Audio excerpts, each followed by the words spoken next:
പറയാനായിട്ട് തന്നെ ഉപേക്ഷിച്ചൊരു വിളിയാണ് ദൈവവിളി. അപ്പനും അമ്മയും പോലും നമ്മൾ തിരഞ്ഞെടുത്തതല്ല, നമ്മുടെ രൂപവും നമ്മുടെ ഒന്നും നമ്മളാരും സ്വന്തമാക്കിയതല്ല.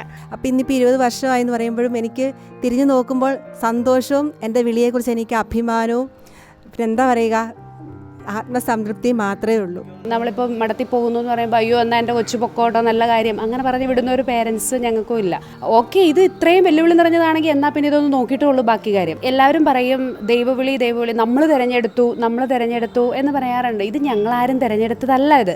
അപ്പോൾ ഞങ്ങളുടെ ഒരു ആൻറ്റി നമ്മുടെ സാൻജോ ഹോസ്പിറ്റലിലെ പ്രിൻസിപ്പളാണ്. അപ്പോൾ അവിടെ നേഴ്സിങ്ങിന് ഓൾറെഡി അഡ്മിഷനൊക്കെ ആയി, അവിടെ ചേരാം, നേഴ്സിംഗ് ഫീൽഡിലേക്ക് പോകാം എന്നൊക്കെ ആലോചിച്ചിരിക്കുകയായിരുന്നു. പക്ഷേ എന്താ പറയുക, ദൈവം ചതിച്ചു. എൻ്റെ വൊക്കേഷൻ തികച്ചും വ്യത്യസ്തമാണെന്ന് വെച്ചാൽ ഒരിക്കലും സിസ്റ്റർ ആകരുത് എന്ന് ആഗ്രഹിച്ചൊരു വ്യക്തിയാണ് ഞാൻ. അന്നാണ് ഞാൻ ആദ്യമായിട്ട് പ്രാർത്ഥിച്ചാൽ ദൈവം കേൾക്കും എന്നൊരു സംഭവം, അതായത് പ്രാർത്ഥനയിൽ അത്രയും ഒരു വിശ്വാസം വന്നത് ആ ഒരു സമയത്തായിരുന്നു. പക്ഷേ എൻ്റെ അമ്മയുടെ ഒരു ആഗ്രഹം എന്ന് പറഞ്ഞാൽ സിവിൽ സർവീസിന് വിടണമെന്നായിരുന്നു. അപ്പോൾ കുഞ്ഞുനാൾ തൊട്ട് നമ്മളോട് ഇങ്ങനെ പറയും വലുതാകുമ്പോൾ കളക്ടർ ആവണം, സിവിൽ സർവീസിന് പോകണം. ഡിഗ്രി കഴിഞ്ഞ സമയത്ത് ഞാൻ ഒത്തിരി ആഗ്രഹിച്ച് പ്രാർത്ഥിച്ച് ഞാൻ ഡാഡിയുടെ മമ്മിയോട് ചെന്ന് ചോദിച്ചു ഇങ്ങനെ പൊയ്ക്കോട്ടെ. അപ്പം മമ്മി പറഞ്ഞു എൻ്റെ കൊച്ചെ മഠത്തിലൊക്കെ എന്നാ നടക്കുന്നത് നിനക്കറിയാവോ, അങ്ങനെ ചിന്തിക്കുക പോലും വേണ്ട. ഈ ഒരു സിസ്റ്റേഴ്സ് എന്ന് പറഞ്ഞാൽ ഇങ്ങനെ ആയിരിക്കണം അങ്ങനെ ആയിരിക്കണം എന്ന് പറയുമ്പം ഞങ്ങൾ ആരും ഒരേ അച്ചിൽ വാർത്തെടുക്കപ്പെട്ടവരല്ല. തെറ്റായ ഒരു സന്ദേശം പറയുമ്പോൾ ഇതാണ് സന്യാസം എന്ന്, ഞങ്ങളിവിടെ സന്യാസം ഇത്രയും പേര് 10,000-40,000 പേര് ജീവിച്ചുകൊണ്ടിരിക്കുന്ന ഒരു സാധനം, അത് ജീവിക്കാത്തവർ അവിടെ നിന്ന് തെറ്റായിട്ട് വ്യാഖ്യാനിക്കുമ്പോൾ ഞങ്ങൾക്ക് നോക്കി നിൽക്കാൻ പറ്റില്ല. ഞാൻ പറയുന്ന ഈ ലോകത്തോട് ഗട്ട്സ് ഉള്ളവരാണ് സിസ്റ്റേഴ്സ് ആവാൻ മുൻപോട്ട് വരുന്നത്. ചങ്കൂറ്റമുള്ളത് കൊണ്ട് മാത്രമാണ് ഞങ്ങൾ ഈ തിരഞ്ഞെടുത്തത്. സുന്ദരം ഈ ജീവിതം സന്യാസം ഈ ഭൂമിയിൽ. യേശുവിനൊപ്പം ഒരു ഹൃദയവും ഒരു ആത്മാവും ഒരു ഇച്ഛയുമായിക്കൊണ്ട് അനുസരണം, ബ്രഹ്മചര്യം, ദാരിദ്ര്യം എന്നീ 3 വ്രതങ്ങൾ പരസ്യമായി ഏറ്റുപറഞ്ഞ് ഈ കാലഘട്ടത്തിൻ്റെ വെല്ലുവിളികളെയെല്ലാം തൻ്റെ ഈ ജീവിതത്തിലൂടെ മറ്റുള്ളവർക്ക് വേണ്ടി തരണം ചെയ്ത് അവരുടെ യഥാർത്ഥ ആനന്ദം കണ്ടെത്തി സന്യാസം ഒരു ആഘോഷമാക്കി മാറ്റിയ 6 സമർപ്പിതരാണ് ഈ സമർപ്പിത ദിനത്തിൽ നമ്മോടൊപ്പം ഉള്ളത്. ഈ സമർപ്പിത ദിനത്തിൽ കത്തോലിക്ക സഭയെ താങ്ങി നിർത്തുന്ന സന്യസ്ത സമൂഹം, അവരുടെ പ്രതിനിധികളായിട്ട് 6 പേർ നമ്മളോടൊപ്പം ചേരുകയാണ്. ഇന്ന് നമുക്ക് കുറച്ച് നേരം ഈ സന്യാസത്തെക്കുറിച്ച്, സന്യാസിൻ്റെ സൗന്ദര്യത്തെക്കുറിച്ച് നമുക്ക് അവരുമായി ഒന്ന് സംസാരിക്കാം. സമർപ്പിത ദിനത്തിലെ ഈ പ്രത്യേക പ്രോഗ്രാമിലേക്ക് ഏവരെയും ഹൃദ്യമായ സ്വാഗതം ചെയ്യുന്നു. വ്യത്യസ്ത സഭാസമൂഹത്തിലെ സിസ്റ്റേഴ്സാണ് ഇന്ന് നമ്മളോടൊപ്പം ഉള്ളത്. അതുകൊണ്ട് തന്നെ നമുക്ക് ഇവരെ കൂടുതൽ പരിചയപ്പെടാം. സിസ്റ്റർ ഒന്ന് പരിചയപ്പെടാം.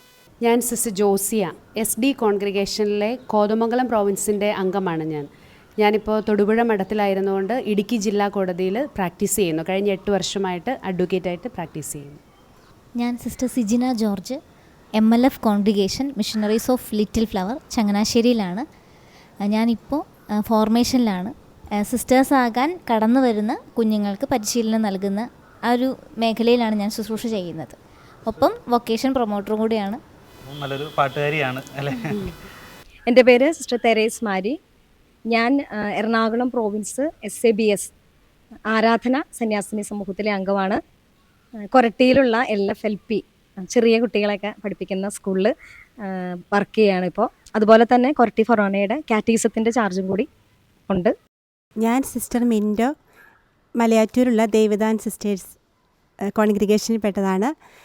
ഞാൻ ഇപ്പോൾ സുപ്പീരിയർ ജനറലായിട്ട് സേവനം ചെയ്യുന്നു.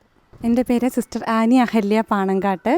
ഞാൻ ആരാധനാ സന്യാസിനി, വിശുദ്ധ കുർബാനയുടെ ആരാധനാ സന്യാസിനി സമൂഹം കോതമംഗലം പ്രൊവിൻസിലെ അംഗമാണ്. ഞാൻ പഠിക്കുകയായിരുന്നു. ഇപ്പം നെറ്റ് എക്സാം എഴുതിയിട്ട് അതിൻ്റെ റിസൾട്ട് വെയിറ്റ് ചെയ്തിരിക്കുകയാണ്. ഇപ്പം പരിശുദ്ധ കുർബാന ശുശ്രൂഷ ചെയ്യുന്നു. ഞാൻ സിസ്റ്റർ ആൻഡ്രീസ പുത്തിരിക്കൽ, MST സന്യാസിനി സമൂഹത്തിൻ്റെ നിർമ്മല പ്രൊവിൻസിൻ്റെ ഒരു അംഗമാണ്. ഞാനിപ്പോൾ പ്രൊവിൻഷ്യൽ ഹൗസ് കമ്മ്യൂണിറ്റിയിൽ കമ്മ്യൂണിറ്റി എക്സ്പീരിയൻസിനായി നിൽക്കുന്നു. അതുപോലെ തന്നെ അവിടുത്തെ പാസ്റ്ററൽ മിനിസ്ട്രിയിൽ ശുശ്രൂഷ ചെയ്യുന്നു. അപ്പോൾ ആദ്യമായിട്ട് തന്നെ നിങ്ങൾക്ക് എല്ലാവർക്കും ഇന്നത്തെ വളരെ സന്തോഷകരമായ ദിവസമാണ്. സന്യസ്തരുടെ സഭ സന്യസ്തരെ ഓർക്കുകയും അവർക്ക് വേണ്ടി പ്രാർത്ഥിക്കുകയും ചെയ്യുന്ന ദിനമാണ്. അതിൻ്റെ എല്ലാവിധ ആശംസകളും നിങ്ങൾക്ക് ആദ്യമേ തന്നെ രണ്ടുപേർക്കും ഗുഡ്നസ് ടിവിയുടെ പേരിലും ഞങ്ങളുടെ പ്രേക്ഷകരുടെ പേരിലും ഞാൻ നേരുകയാണ്. നമുക്കറിയാം, ഇപ്പോൾ ഈ സന്യസ്തരെ മുഖത്ത് നോക്കുമ്പോൾ തന്നെ ഒരു പ്രത്യേക ഒരു പോസിറ്റീവ് എനർജി നമുക്ക് നൽകുന്നുണ്ട്. ഒരുപക്ഷെ യേശുവിനെ നിങ്ങൾ പണ്ട് മുതലേ കൂടെ കൂട്ടിയവരാണ്. ആ ഒരു തേജസ് ഇപ്പോഴും നിങ്ങളുടെ ജീവിതത്തിലുള്ളതുകൊണ്ടായിരിക്കും ആ ഒരു പോസിറ്റീവ് നിങ്ങളുടെ മനസ്സിലും മുഖത്തും എപ്പോഴും കാണുന്നത്. അപ്പോൾ നിങ്ങൾ പോയ വഴികളിലൊക്കെ അത്തരം ഒരുപാട് പോസിറ്റീവ് എനർജി ഒരുപാട് വ്യക്തികളിലൊക്കെ കാണാൻ കഴിഞ്ഞിട്ടുണ്ടാവും. അപ്പോൾ നിങ്ങൾ ഈ ഒരു സഭയിലേക്ക് വരാനായിട്ടുള്ള ഒരു കാരണം, അല്ലെങ്കിൽ എങ്ങനെയാണ് ഇത്രയും കോൺഗ്രിഗേഷൻ നമ്മുടെ കത്തോലിക്ക സഭയിലുണ്ട്, എന്തുകൊണ്ടാണ് ഈ ഒരു സഭയെ തിരഞ്ഞെടുത്തതും അല്ലെങ്കിൽ ദൈവവിളിയിലേക്ക് വരാനുള്ളൊരു കാരണം എന്തായിരിക്കും? എനിക്ക് തോന്നുന്നു ഇവിടെ 20 വർഷം മുതൽ അല്ലേ 1 വർഷമായവരെ ഉടുപ്പിട്ടിട്ട് വർഷമായ സിസ്റ്റേഴ്സ് വരെ ഉണ്ട്. എനിക്ക് തോന്നുന്നു ഏറ്റവും ചെറുപ്പം 1 വർഷമായുള്ള സിസ്റ്ററാണ്. സിസ്റ്റർ ഒന്ന് ഷെയർ ചെയ്യുമോ, എന്തുകൊണ്ട് കന്യാസ്ത്രീയായി? അല്ലെങ്കിൽ എനിക്ക് തോന്നുന്നു സിസ്റ്റർ ഈ ഒരു കാലഘട്ടത്തിൽ അല്ലേ 1 വർഷമായിട്ടുള്ളൂ, ഈ ഒരു സമൂഹത്തിൽ ഈ ഒരു കാലഘട്ടത്തിൻ്റെ എല്ലാവിധ കോളേജ് എല്ലാ ഇതും കഴിഞ്ഞ് വന്നാണ്. എനിക്ക് തോന്നുന്നു ഈ കുറച്ച് കാലങ്ങളായിട്ട് കൂടുതലായിട്ട് ഈ സമൂഹ മാധ്യമങ്ങളെല്ലാം സിസ്റ്റേഴ്സും സന്യസ്തരൊക്കെ വളരെയധികം അവഹേളിക്കപ്പെടുന്നുണ്ട്. അപ്പോൾ അവർ ആ ഒരു കാലഘട്ടത്തിലാണ് സിസ്റ്റർ പഠിച്ചതും കോളേജ് പഠിച്ചതും ഇതിനെക്കുറിച്ചൊക്കെ അറിയുന്നതും സോഷ്യൽ മാധ്യമങ്ങളുടെ. എന്നിട്ടെടുത്ത തീരുമാനമാണ് എനിക്കൊരു കന്യാസ്ത്രീ ആവണമെന്നാണ് അല്ലേ. അപ്പോൾ അതിനെക്കുറിച്ച് എന്തായിരുന്നു വൊക്കേഷൻ, എങ്ങനെയായിരുന്നു സന്യാസമൂഹത്തിലേക്ക് കടന്നു വന്നത്? എൻ്റെ വീട് എറണാകുളമാണ്. അപ്പോൾ ഞാൻ വളർന്നതൊക്കെ ഒരു സിറ്റി ബേസ്ഡ് ആയിട്ടുള്ള ഒരു അറ്റ്മോസ്ഫിയറിൽ തന്നെയാണ്. അപ്പോൾ അതുപോലെ തന്നെ എല്ലാവിധ വെല്ലുവിളികളും ഇപ്പോൾ പറഞ്ഞ പോലെ തന്നെ അതൊക്കെ അറിഞ്ഞും കേട്ടും തന്നെയാണ് ഞാനും വളർന്നതും. ചെറുപ്പകാലത്ത് കോൺവെൻറ്റ് സ്കൂളിൽ പഠിച്ചതുകൊണ്ട് ഇങ്ങനെ സിസ്റ്റർ ആവണമെന്നൊക്കെ ഒരു ആഗ്രഹം ഉണ്ടായിരുന്നു. പക്ഷെ ഞാൻ പറഞ്ഞില്ലേ, വളർന്നു വന്നപ്പോൾ തീർച്ചയായും ലോകത്തിൻ്റെതായ എല്ലാ സ്വഭാവങ്ങളും നമ്മളിലേക്ക് വന്നപ്പോൾ തീർച്ചയായും എറണാകുളം സെൻറ്റ് തെരേസാസിലാണ് ഞാൻ 10th വരെ പഠിച്ചത്. +1 +2 സെൻറ്റ് മേരീസിൽ. അപ്പം ഞാനായിട്ട് തന്നെ ഉപേക്ഷിച്ചൊരു വിളിയാണ് ദൈവവിളി. പിന്നെ എൻ്റെ ഈശോയോടുള്ള സ്നേഹം അത് കുഞ്ഞുനാൾ തൊട്ട് എൻ്റെ വീട്ടിൽ നിന്ന് അതെനിക്ക് ഒരിക്കലും മറക്കാൻ പറ്റില്ല. കാരണം ഇന്ന് നമുക്ക് നഷ്ടപ്പെട്ടുകൊണ്ടിരിക്കുന്ന ഒരു കാര്യമാണ് നമ്മുടെ വിശ്വാസം, നമുക്ക് നഷ്ടപ്പെടുന്ന ഒരു കാലഘട്ടമാണത്. പക്ഷേ എൻ്റെ അപ്പനും അമ്മയും അതിനകത്ത് അത് ഏറ്റവും ഡെഡിക്കേറ്റഡായിട്ട് ആ വിശ്വാസം അവർക്ക് കൈമാറിക്കിട്ടിയ വിശ്വാസം അതുപോലെ തന്നെ മക്കളിലേക്ക് അവർ പകർന്നു കൊടുത്തു. അതുകൊണ്ട് തന്നെ എൻ്റെ അപ്പച്ചനും അമ്മയും എനിക്ക് നല്ലപോലെ വിശ്വാസം, ഞങ്ങൾ 3 പെൺമക്കളാണ്, ഞാൻ ഏറ്റവും ഇളയതാണ്. അപ്പോൾ സ്നേഹത്തോടും ലാളനയോടൊപ്പം തന്നെ വിശ്വാസവും അതിൻ്റെ ശിക്ഷണത്തോടു കൂടെ തന്നെ ഞങ്ങൾക്ക് നൽകി. അപ്പം ഈശോയെ കുഞ്ഞുനാൾ തൊട്ട് സ്നേഹിക്കാനുള്ളൊരു പ്രചോദനമൊക്കെ ഉണ്ടായിരുന്നു. പിന്നെ വളർന്നു വന്നപ്പോൾ നമ്മൾ പിന്നെ ലോകത്തിൻ്റെതായ എല്ലാ ബിസിനസ്സുകളിലും പോകുമല്ലോ. അപ്പോൾ അങ്ങനെയൊക്കെ വന്നപ്പോൾ ഞാൻ വിചാരിച്ചു, വേണ്ട, എന്തിനാണൊരു സിസ്റ്ററായിട്ട് ജീവിക്കുന്നത്, എന്തിനു വേണ്ടി എന്നൊക്കെ പറഞ്ഞ് ഞാൻ എല്ലാ മനുഷ്യരെയും പോലെ തന്നെ ഞാനും ചിന്തിച്ചൊരു വ്യക്തി തന്നെയാണ്. അപ്പം ഞാൻ തന്നെ ഈശോയോട് പറഞ്ഞു, ഈശോയെ ഞാൻ നിനക്ക് വേണ്ടി ശുശ്രൂഷ ചെയ്യാം, നിനക്ക് വേണ്ടി ജീവിക്കാം, പക്ഷേ സിസ്റ്ററായിട്ട് നീ എന്നെ വിളിക്കല്ലേ ഈശോയെ, പ്ലീസ് ഈശോയെ. ഞാൻ തന്നെ ഈശോയോട് പറഞ്ഞു. ഞാൻ പറഞ്ഞു, ഈശോ നിനക്ക് വേണ്ടി ഞാൻ എന്ത് വേണം ചെയ്യാം, മിഷണറി പ്രദേശത്ത് പോകണോ അത് ചെയ്യാം, എല്ലാം ഞാൻ ഈശോയോട് പറഞ്ഞു. പക്ഷേ സിസ്റ്ററായിട്ട് ഈശോയെ പ്ലീസ് അത് മാത്രം എന്നെ വിളിക്കരുതെന്ന് പറഞ്ഞു. പക്ഷേ നമുക്കറിയാം നമ്മുടെ ജീവിതത്തിൻ്റെ പ്ലാനും പദ്ധതിയും അത് പണ്ടോട്ട് ഈശോ ഉണ്ടാക്കി വെച്ചേക്കണം. നമുക്ക് എന്തെങ്കിലും പറയാൻ പറ്റുമോ? ഇപ്പം അപ്പനും അമ്മയും പോലും നമ്മൾ തിരഞ്ഞെടുത്തതല്ല, നമ്മുടെ രൂപവും നമ്മുടെ ഒന്നും നമ്മളാരും സ്വന്തമാക്കിയതല്ല, അതെല്ലാം ഈശോ നമുക്ക് നമ്മുടെ ജീവിതത്തിലേക്ക് കൂട്ടിച്ചേർത്ത് തന്നതാണ്. അപ്പോൾ അതുപോലെ തന്നെ ഈ വിളിയും അനാദി തന്നെ ഈശോ നമുക്ക് തന്നിരിക്കണമെന്നാണ്. ഇന്നും ഓരോരുത്തർക്കും അത് നൽകുന്നുണ്ട്. പക്ഷെ അത് ഏറ്റെടുക്കാനുള്ളൊരു വെല്ലുവിളി ഇന്നത്തെ കാലഘട്ടത്തിൽ നഷ്ടപ്പെട്ടു പോകുന്നുണ്ട്. അപ്പോൾ മിക്കവരും പറയും സമർപ്പിത ജീവിതത്തിൽ നോക്കി ഇങ്ങനെ പുച്ഛിച്ചുകൊണ്ട് ഇന്നും പറയുന്നു അന്നും പറഞ്ഞിരുന്നു അവർക്കൊരു ഗട്ട്സ് ഇല്ലാത്തവരാണ്, അവരിങ്ങനെ ഒതുങ്ങിക്കൂടുന്നവരാണ്. പക്ഷേ ഞാൻ പറയുന്നു ഈ ലോകത്തോട്, ഗട്ട്സ് ഉള്ളവരാണ് സിസ്റ്റേഴ്സാവാൻ മുൻപോട്ട് വരുന്നത്. ചങ്കൂറ്റമുള്ളത് കൊണ്ട് മാത്രമാണ് ഞങ്ങൾ ഈ തിരഞ്ഞെടുത്തത്. വെല്ലുവിളികൾ കണ്ടുകൊണ്ട് തന്നെ അറിഞ്ഞുകൊണ്ട് തന്നെ പഠിച്ചുകൊണ്ട് തന്നെയാണ് സിസ്റ്ററായത്. ഞാനിപ്പോൾ സിസ്റ്ററായിട്ട് 1 വർഷവും 3 മാസവും ആയി. എനിക്ക് പറയാൻ സാധിക്കും, എൻ്റെ ജീവിതത്തിൽ നിന്നുകൊണ്ട് ഒരിക്കലും ഈ സന്യാസം ആഘോഷമാക്കാതിരുന്നിട്ടില്ല, ആനന്ദമാക്കാതിരുന്നിട്ടില്ല. അത് അതിൻ്റെ പൂർണ്ണതയിൽ സന്തോഷത്തോടെ ജീവിച്ചുകൊണ്ട് എൻ്റെ മുഖത്ത് നോക്കി നിങ്ങൾക്ക് കാണാൻ സാധിക്കുന്നില്ല എൻ്റെ സന്തോഷം. അപ്പോൾ അത്രയും സന്തോഷത്തോടു കൂടിയാണ് ഞാനും ജീവിക്കുന്നത്. ഓരോ സിസ്റ്റേഴ്സിൻ്റെ മുഖത്ത് നിങ്ങൾ നോക്കിക്കോ, സന്തോഷത്തോടു കൂടി തന്നെയാണ് ഞങ്ങൾ ജീവിക്കുന്നത്. ഞങ്ങൾ ചങ്കൂറ്റമില്ലാത്തവരല്ല, ഞങ്ങൾ ചങ്കൂറ്റം ഉള്ളത് കൊണ്ട് തന്നെയാണ് ഈ സമർപ്പിത ജീവിതം തിരഞ്ഞെടുത്തിരിക്കുന്നത്. അപ്പോൾ ഈ കാലഘട്ടത്തിൽ ഈ ഒരു വിളി തിരഞ്ഞെടുക്കാൻ കാരണം ഇത് തന്നെയാണ്. എനിക്ക് ഗട്ട്സ് ഇല്ലാഞ്ഞുകൊണ്ടാണ് ഞാൻ പുറകോട്ട് പോയത്. പക്ഷേ എനിക്ക് ഗട്ട്സ് വന്നപ്പോൾ, ചങ്കുറപ്പ് വന്നപ്പോൾ, വെല്ലുവിളി ഏറ്റെടുക്കാനുള്ള ധൈര്യം വന്നപ്പോഴാണ് ഞാൻ ഈ വിളി തിരഞ്ഞെടുത്തത്. ഏത് മേഖലയിൽ പ്രവർത്തിക്കാൻ വേണ്ടിയാണ് ഇപ്പോൾ MSJ സമൂഹത്തിൽ ചേർന്നത്? ഞങ്ങൾ MSJക്കാർ പൊതുവെ രോഗി ശുശ്രൂഷ മേഖലയിലാണ് ശുശ്രൂഷ ചെയ്യുന്നത്. അപ്പം എൻ്റെ അമ്മയുടെ അനിയത്തി ഈ കോൺഗ്രിഗേഷനിലുണ്ട്. അപ്പം ഞാൻ മനസ്സുകൊണ്ട് വിചാരിച്ചിരുന്നു ഒരിക്കലും ഈ സഭയിലേക്ക് ചേരരുതെന്ന്.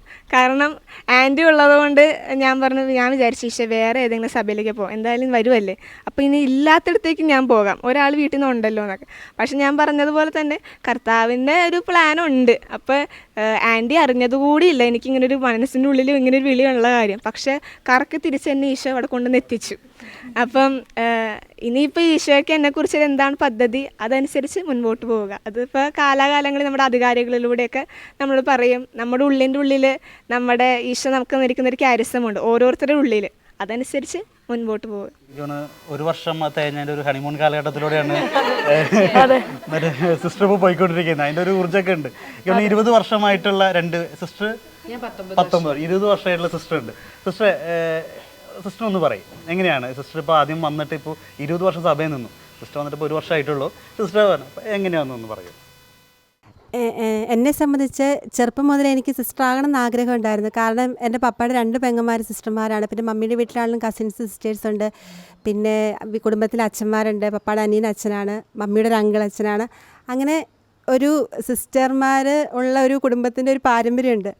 അപ്പോൾ പിന്നെ ഈ ആൻറ്റിമാരൊക്കെ വീട്ടിൽ വരുമ്പോൾ ഞാനും ഇങ്ങനെ ഈ നേരത്തേക്ക് ഇങ്ങനെ തോർത്തൊക്കെ തലയിലിട്ട് അങ്ങനെ ഭയങ്കര സിസ്റ്റർ അങ്ങനെ ഒരു വേഷമൊക്കെ ഇട്ടൊക്കെ അങ്ങനെ നിൽക്കുകയൊക്കെ ചെയ്യുമായിരുന്നു.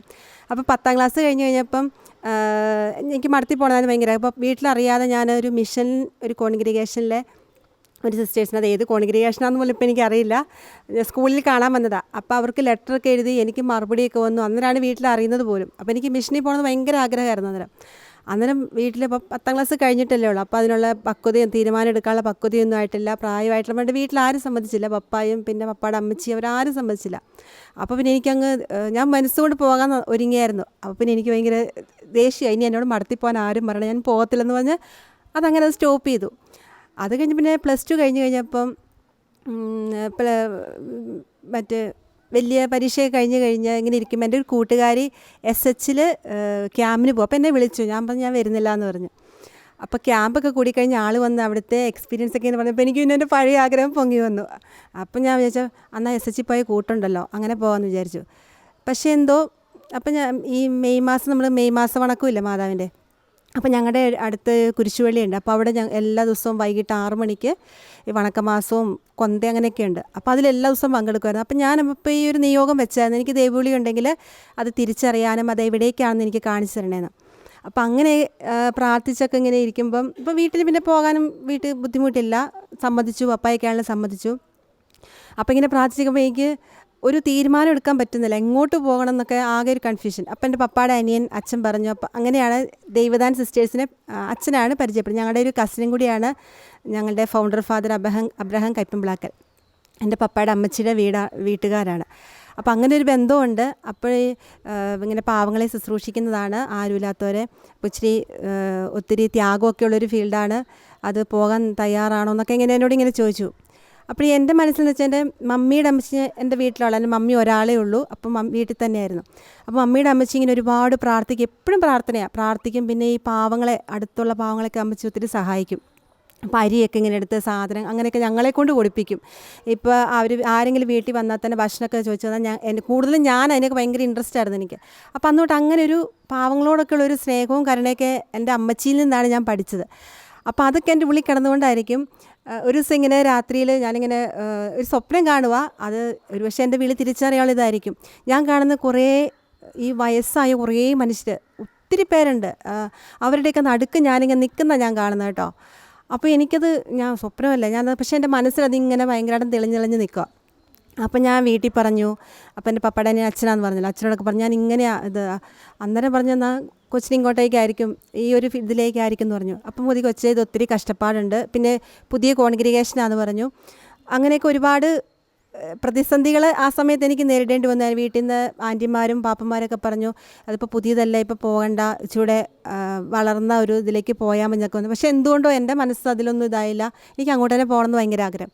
അങ്ങനെയാണ് ഞാൻ ദൈവദാൻ കോൺഗ്രിഗേഷനിൽ എത്തിച്ചേരുന്നത്. ഞങ്ങളെ സംബന്ധിച്ച് ആദ്യം ഞങ്ങൾ ചെരുപ്പൊന്നും ഇടുകയില്ലായിരുന്നു, ഞങ്ങളുടെ അച്ഛൻ ചെരുപ്പിടുകയില്ലായിരുന്നു. പിന്നെ അവിടെ വന്ന് എനിക്കാണെങ്കിൽ പൊതുവേ ഇച്ചിരി വൃത്തി കൂടുതലുള്ള കൂട്ടത്തിലാണ്, ഇച്ചിരി എന്തെങ്കിലും ഇങ്ങനെ അറപ്പൊക്കെ ഉള്ള കൂട്ടത്തിലാണ്. പക്ഷേ എന്തോ എനിക്ക് പറ്റുമെന്നൊക്കെ ഒരു ചിന്തയുണ്ടായിരുന്നു. അവിടെ വെച്ചാൽ ഇവർ തീരെ കിടപ്പ് രോഗികളൊക്കെ ഉണ്ട്, അവർ നമ്മൾ എല്ലാം ചെയ്ത് കൊടുക്കേണ്ടവരാണ്. അപ്പോൾ അവർ നമ്മൾ രാവിലെ ചെല്ലുമ്പോൾ ഒരു മോശം അവസ്ഥയിലായിരിക്കും കിടക്കുന്നത്. അപ്പോൾ അവരുടെ എല്ലാം നമ്മൾ ചെയ്ത് കൊടുക്കണം. പിന്നെ ചെരുപ്പിടില്ല, ഞാനാണ് കാലം ചെരുപ്പ് ഊരാത്ത ആളായിരുന്നു. പക്ഷേ എന്താണെന്ന് എനിക്കറിയില്ല, ഞാൻ വന്ന 2 ദിവസത്തിനുള്ളിൽ തന്നെ ഇപ്പോൾ എന്നോട് ചെരുപ്പ് ഊരണ്ടാന്നൊക്കെ സിസ്റ്റേഴ്സ് പറഞ്ഞു, വന്നതല്ലേ ഉള്ളൂ. പക്ഷേ ഞാനെന്തോ പിറ്റേ ദിവസം ചെരുപ്പ് ഊരി. പിന്നെ എനിക്കിത് ചെയ്യാനൊക്കെ ഉള്ള മടി, എനിക്കറിയില്ല എവിടെ പോയെന്ന് എനിക്കറിയില്ല. അതൊരു പ്രത്യേക ഒരു കൃപയായിട്ട് ഇന്ന് ഞാനത് പച്ചകടാതെ എൻ്റെ ഉള്ളിലുണ്ട്. അപ്പോൾ ഇന്നിപ്പോൾ 20 വർഷമായി എന്ന് പറയുമ്പോഴും എനിക്ക് തിരിഞ്ഞു നോക്കുമ്പോൾ സന്തോഷവും എൻ്റെ വിളിയെക്കുറിച്ച് എനിക്ക് അഭിമാനവും പിന്നെ എന്താ പറയുക, ആത്മസംതൃപ്തി മാത്രമേ ഉള്ളൂ. എനിക്ക് തോന്നുന്നു നിങ്ങൾ രോഗികളെ ശുശ്രൂഷിക്കുക അല്ലെങ്കിൽ അനാഥരായ ആൾക്കാരെ നോക്കുക, അത് മാത്രമേ ചെയ്യുന്നുള്ളൂ. അത് മാത്രമേ വേറെ ഒരു മേഖലയിലും പ്രവർത്തിക്കുന്നില്ല. അത് അറിഞ്ഞിട്ട് തന്നെയാണ് ഈ ഒരു അതറിഞ്ഞിട്ട് തന്നെയാണ് ഈ മേഖലയിലേക്ക് വന്നത്. പിന്നെ ഞങ്ങൾ ഇപ്പം അനുസരണം, ദാരിദ്ര്യം, ബ്രഹ്മചര്യം ഈ 3 വ്രതത്തോടൊപ്പം ഞങ്ങൾ ആതുര സേവനം കൂടി വ്രതമായിട്ട് എടുക്കുന്നത്. നമ്മൾ വേറൊരു ഫീൽഡിലേക്ക് ഞങ്ങളിപ്പോൾ ഹോസ്പിറ്റലോ അല്ലെങ്കിൽ സ്കൂളുകളോ അങ്ങനെ ഒന്നുമില്ല, ഈ ഒരു ഫീൽഡിൽ മാത്രം. ഇത് കണ്ടിട്ട് സിസ്റ്ററിൻ്റെ അനിയത്തിയും കൂടി ഈ ഒരു എൻ്റെ അനിയത്തി ആദ്യം മടത്തി വരാനേ ഇഷ്ടമില്ലായിരുന്നു. എൻ്റെ സിസ്റ്റർമാർ നിർബന്ധിച്ച ആളെ ക്യാമ്പിൽ വിളിച്ചത്. അപ്പം വരികയില്ല എന്ന് പറഞ്ഞു. ഞാൻ പറഞ്ഞു, അപ്പം എൻ്റെ പപ്പ പറഞ്ഞു, എടി കൊച്ചെ ചേച്ചി അവിടെ ഉള്ളതല്ലേ, അതുകൊണ്ട് നീ ജസ്റ്റ് പോയി ക്യാമ്പിന് പോയി കൂടിയിട്ട് നിനക്ക് പറ്റുന്നില്ലെങ്കിൽ നീ തിരിച്ചു പോരേന്ന് പറഞ്ഞു.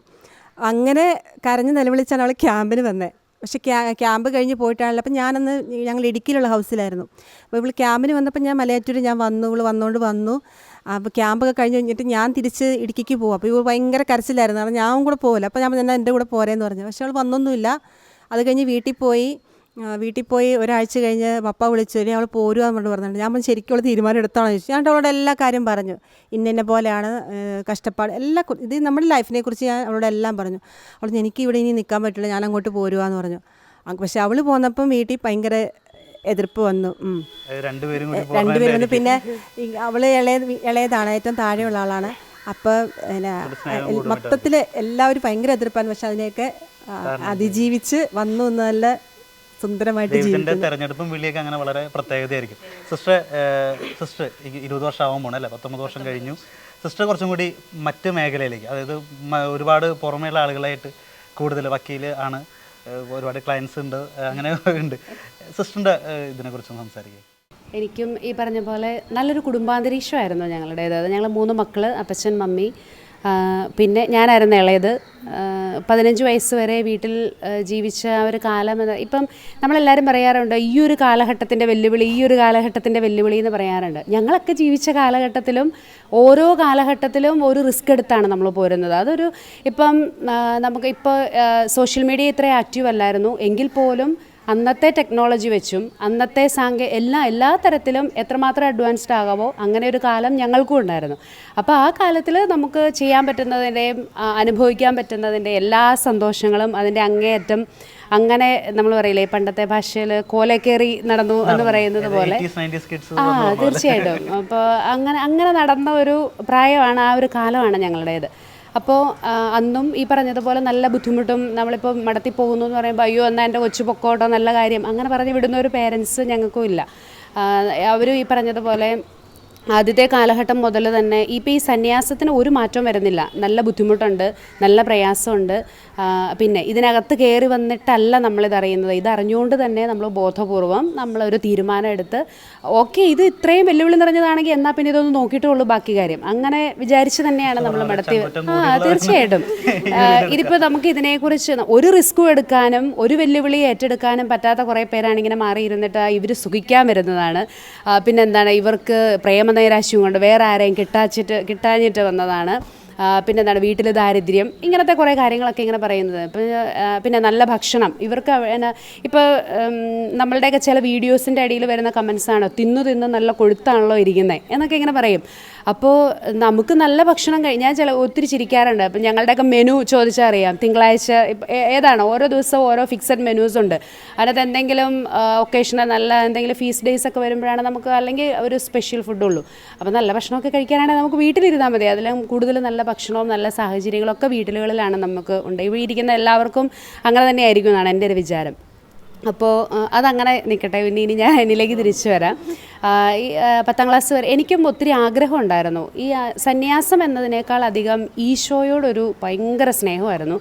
അപ്പോൾ ചെറുപ്പം മുതലേ ഒരുപാട് പ്രാർത്ഥനകൾ, പിന്നെ എനിക്ക് സിസ്റ്റേഴ്സ് നഴ്സറി മുതൽ എന്നെ പഠിപ്പിച്ചത് SHലെ സിസ്റ്റേഴ്സാണ്. അപ്പോൾ പിന്നെ വേറെ കോൺഗ്രിഗേഷൻ ഉണ്ടെന്നോ അങ്ങനെയൊന്നും നമുക്കറിയില്ല. സിസ്റ്റർ ആകുക എന്ന് പറഞ്ഞാൽ SH പോവുക, പിന്നെ നമ്മുടെ ഡ്യൂട്ടി പിന്നെ പഠിപ്പിക്കുക, അതാണ് നമ്മളുടെയൊക്കെ എൻ്റെ ഉള്ളിലിരുന്ന ഒരു ചിന്ത. അങ്ങനെയായിരുന്നിരുന്നത്. അപ്പോൾ 15 വയസ്സായി, 10ാം ക്ലാസ് കഴിഞ്ഞു. എക്സാം കഴിയുന്ന അന്ന് ഇവരെന്നോട് പറഞ്ഞു, നീ ക്യാമ്പിനൊന്നും വരണ്ട, നീ ഞങ്ങളുടെ കൊച്ചാണ്, അത് കാരണം നീ ക്യാമ്പിനും വരണ്ട, നീ കിടന്നുറങ്ങിക്കോ, അതിൻ്റെ സമയമാകുമ്പോൾ ഞങ്ങൾ വിളിച്ചോളാം എന്ന് പറഞ്ഞു. അങ്ങനെ ഇരുന്നപ്പോഴാണ് എൻ്റെ അപ്പച്ചൻ്റെ ചേട്ടൻ്റെ മോള് ഇവിടെ SD കോൺഗ്രിഗേഷനിൽ സിസ്റ്ററുണ്ട്. ഈ ചേച്ചിക്ക് അറിയത്തുമില്ലല്ലോ, ഞാൻ 10ലായിരുന്നു എന്ന് പോലും അറിയില്ല. പിന്നെ അങ്ങനെ ചേച്ചിയുടെ മമ്മി പറഞ്ഞു കേട്ടാണ് അപ്പോൾ എൻ്റെ അടുത്ത് വരുമോ, ഞാൻ പറഞ്ഞു ഞാൻ അങ്ങനെ അങ്ങോട്ട് വരില്ല, ഞാൻ SHലാണ് പോകുന്നത്, നിങ്ങളെ എനിക്കറിയില്ല, എനിക്ക് 5ലോ 4ലോ അങ്ങാണ്ട് പഠിച്ചുകൊണ്ടിരുന്നപ്പോഴാണ് ഈ ചേച്ചിയുടെ വെസ്റ്റേഷൻ കഴിഞ്ഞത്, അപ്പോൾ അങ്ങനെ വരില്ല എന്ന് പറഞ്ഞു. അപ്പോൾ എന്നോട് ഈ ചേച്ചി ഇങ്ങനെ ഈ പറഞ്ഞ പോലെ കെഞ്ചി പറഞ്ഞു, എടി ഒന്നും അല്ലെങ്കിലും ഞാൻ അവിടെ പറഞ്ഞു പോയി എനിക്കിങ്ങനെ ഒരു അനീതി ഉണ്ടെന്ന്, അപ്പോൾ നീ അവിടെ വരെ ജസ്റ്റ് ഒന്ന് വന്നിട്ട് പൊക്കോ, 3 ദിവസം, അത് കഴിഞ്ഞിട്ട് നീ SH പൊക്കോ, അങ്ങനെ പറഞ്ഞാണ് എന്നെ വിട്ടത്. പക്ഷേ ഞാൻ അവിടെ വന്നു കഴിഞ്ഞപ്പോഴാണ് ഈ അഗതികളുടെ സഹോദരിമാരുടെ സന്യാസ സമൂഹമാണ് ഞങ്ങളുടേത്. അപ്പോൾ ഇവിടെ നമ്മൾ നോക്കുമ്പം സിസ്റ്റേഴ്സ് അമ്മാമ്മമാരെ കുളിപ്പിക്കുന്നു, രാവിലെ അവരുടെ മലമൂത്ര വിസർജനം, ഈ ബാക്കി അതിൻ്റെ കുളിപ്പിക്കൽ, ഭക്ഷണം കൊടുക്കൽ, ഈ പ്രാഥമിക ആവശ്യങ്ങൾ എല്ലാം, അവരുടെ തുണി അലക്കുന്നു, മുറിയടിച്ചു വാരുന്നു, ഇതാണ് മെയിനായിട്ടും നമ്മൾ കണ്ടത്. എനിക്കിത് കണ്ടു കഴിഞ്ഞപ്പോൾ 3 ദിവസം അവിടെ ക്യാമ്പ്, ഈ 3 ദിവസത്തിനിടയ്ക്ക് ഈ നമ്മൾ പറയില്ല ഇങ്ങനെ ഈ ബീയിങ് ക്യാപ്ചേർഡ് ബൈ ക്രൈസ്റ്റ് എന്ന് പറയുന്ന ഒരു സാധനമുണ്ട്. നമുക്കിതല്ലാതെ എനിക്ക് വേറൊന്നും ഇല്ല, അങ്ങനെ എനിക്ക് പിന്നെ വേറെ ഒരു ഓപ്ഷൻ എൻ്റെ മനസ്സിലേക്ക് ഒന്നുമില്ല. ഇത് ഇത്രയും ത്രില്ല് നിറഞ്ഞ ഒരു കാര്യമാണ്. ഈ പറഞ്ഞ പോലെ അടുക്കളയിലെ ഒരു പണിയും ഞാൻ ചെയ്തിട്ടില്ല, എനിക്കറിയത്തുമില്ല, അത്യാവശ്യം വളരെ കുറച്ച് കാര്യങ്ങളൊക്കെ അറിയാം. അപ്പം അങ്ങനെ നിൽക്കുമ്പോൾ എനിക്കിത് ചെയ്യാൻ പറ്റുമോ, അങ്ങനെ ഒരു ചിന്തയൊന്നും വന്നില്ല. ഇതാണ് എൻ്റെ സ്ഥലം, അതാണ് നമ്മൾ ആ ഒരു പീസ് ഓഫ് മൈൻഡ് നമുക്ക് വരും, നമ്മൾ ആയിരിക്കേണ്ടിടത്ത് എത്തിക്കഴിയുമ്പോൾ ഒരു പീസ് ഓഫ് മൈൻഡ്. അപ്പോൾ അങ്ങനെ ഞാൻ തീരുമാനിച്ചു. പക്ഷേ തിരിച്ച് ചെന്ന് കഴിഞ്ഞപ്പോഴത്തേക്കും SHലെ സിസ്റ്റേഴ്സ് ഇതറിഞ്ഞ് കഴിഞ്ഞപ്പോൾ അവർക്ക് ഭയങ്കര വിഷമമായി. പക്ഷേ അതിനകത്തൊരു സീനിയർ സിസ്റ്റർ, എൻ്റെ അന്നത്തെ HM ആയിരുന്ന സിസ്റ്റർ, ഇവരിത് അറിഞ്ഞുകൊണ്ട് ഓടി വന്നു. 2 കിലോമീറ്റർ ഉണ്ട് മടത്തിൽ നിന്ന് ഞങ്ങളുടെ വീട്ടിലേക്ക്. അപ്പോൾ ഞാനിങ്ങനെ ഒരു ചെറിയ ഇത് കേട്ട് കഴിഞ്ഞപ്പോഴത്തേക്ക് അവർ ഓടി വന്നു, ഒരു 3 പേരും കൂടെ വന്നു. നീ എന്നെ പണി അടി കൊച്ചേ കാണിച്ചേ എന്നൊക്കെ എന്നോട് ചോദിച്ചവർ. അപ്പോൾ എനിക്കും ആകെ വിഷമമായി, ഇവരെ തിരസ്കരിക്കാനുള്ളൊരു ബുദ്ധിമുട്ട്. അപ്പോൾ ഞാൻ അവസാനം ഒരു തീരുമാനം എടുത്ത്, എന്നാൽ ഓക്കെ ഒരിടത്തും പോകുന്നില്ല, അങ്ങനെ ഒരു തീരുമാനം എടുത്തു. അപ്പോഴേക്കും ആ SHലെ ആ ഒരു സീനിയർ സിസ്റ്റർ മേരി ശ്രീക്ക് എന്നാണ് സിസ്റ്ററിൻ്റെ പേര്, ആ സിസ്റ്റർ എന്നോട് മാറ്റി വിളിച്ചുകൊണ്ട് ഇരുത്തിയിട്ട് പറഞ്ഞു, മോളെ നിനക്ക് വിളിയുണ്ട് എന്നുള്ളത് ഞങ്ങൾക്ക് നല്ല ഉറപ്പാണ്, ഞങ്ങൾ കാരണം നിൻ്റെ വിളി നഷ്ടപ്പെടുത്തി കളയരുത്. നിൻ്റെ ഈ മനസ്സും ഈ ഒരു ഇതും കാണുമ്പോൾ എനിക്ക് തോന്നുന്നു നിനക്ക് SDയിലേക്ക് തന്നെയാണ് വിളി, നീ ധൈര്യമായിട്ട് പൊക്കോ. നമ്മൾ പല കോൺഗ്രിഗേഷൻസും ഒരു പൂന്തോട്ടത്തിലെ പല പുഷ്പങ്ങളാണ്, നീ ഈ തോട്ടത്തിലുണ്ടെന്ന് ഞങ്ങൾക്ക് അറിഞ്ഞാൽ മതി. എനിക്കത് എപ്പോഴും ഓർക്കുമ്പോൾ വലിയ അഭിമാനമാണ് കേട്ടോ. കാരണം നമ്മളിങ്ങനെ ചിലപ്പോൾ കേൾക്കാറുണ്ട്, ഈ കോൺഗ്രിഗേഷനിൽ പോകാതിരുന്ന ആളെ മറ്റേ അവർ കൊണ്ടുപോയി പിടിച്ചുകൊണ്ട്, അങ്ങനെയൊക്കെ നമ്മളിങ്ങനെ കേൾക്കാറുണ്ട്. പക്ഷേ ഇത് എന്നെ സംബന്ധിച്ചിടത്തോളം എന്നെ SHകാർ വളർത്തി വലുതാക്കി SDക്ക് പാകമായപ്പോൾ അങ്ങോട്ട് കൊടുത്ത ഒരു ഫീലാണ് എനിക്ക്. അതവർ സന്തോഷത്തോടു കൂടി കൊടുത്തു. ഇപ്പോഴും അവരെല്ലാവരുമായിട്ട് വിളിക്കാറുമുണ്ട്. അങ്ങനെ അപ്പം പിന്നീടും എൻ്റെ ഉള്ളിലൊരു ചെറിയൊരു ഡൗട്ട് വന്നു കഴിഞ്ഞപ്പോഴത്തേക്ക് ഈ ലാസ്റ്റ് പിന്നെ 1 മന്തിലേക്ക് നമ്മൾ പോകാനുള്ളൊരു സമയമാവും.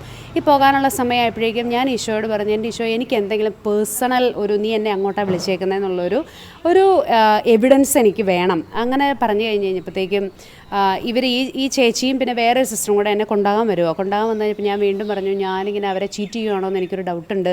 അങ്ങനെ പറഞ്ഞു കഴിഞ്ഞപ്പോഴേക്കും എൻ്റെ പഠനമുറിയിൽ ഒരു കൊച്ചു ബൈബിൾ ഇരിപ്പുണ്ട്. അപ്പോൾ ആ കൂടെ വന്ന സിസ്റ്റർ പറഞ്ഞു, ജോസി എന്നാണ് എൻ്റെ പഴയ പേര്, അപ്പോൾ എന്തായാലും ഇത് ജോസിയുടെ ബൈബിള്, ജോസിയുടെ മുറി, ഞങ്ങൾ ആരും ഒന്നും ചെയ്യുന്നില്ല, ഞങ്ങളെടുത്ത് പ്രാർത്ഥിക്കാം, നമുക്ക് ഈശോ എന്നാ പറയുന്നത് നോക്കാം എന്ന് പറഞ്ഞപ്പോൾ അത് എനിക്ക് ഇപ്പോഴും ഓർക്കുമ്പം നമുക്ക് എന്തെങ്കിലും ഒരു ബുദ്ധിമുട്ട് വന്നാൽ ഞാൻ അപ്പം തന്നെ ഓർക്കാറുള്ളൊരു വചനമാണത്.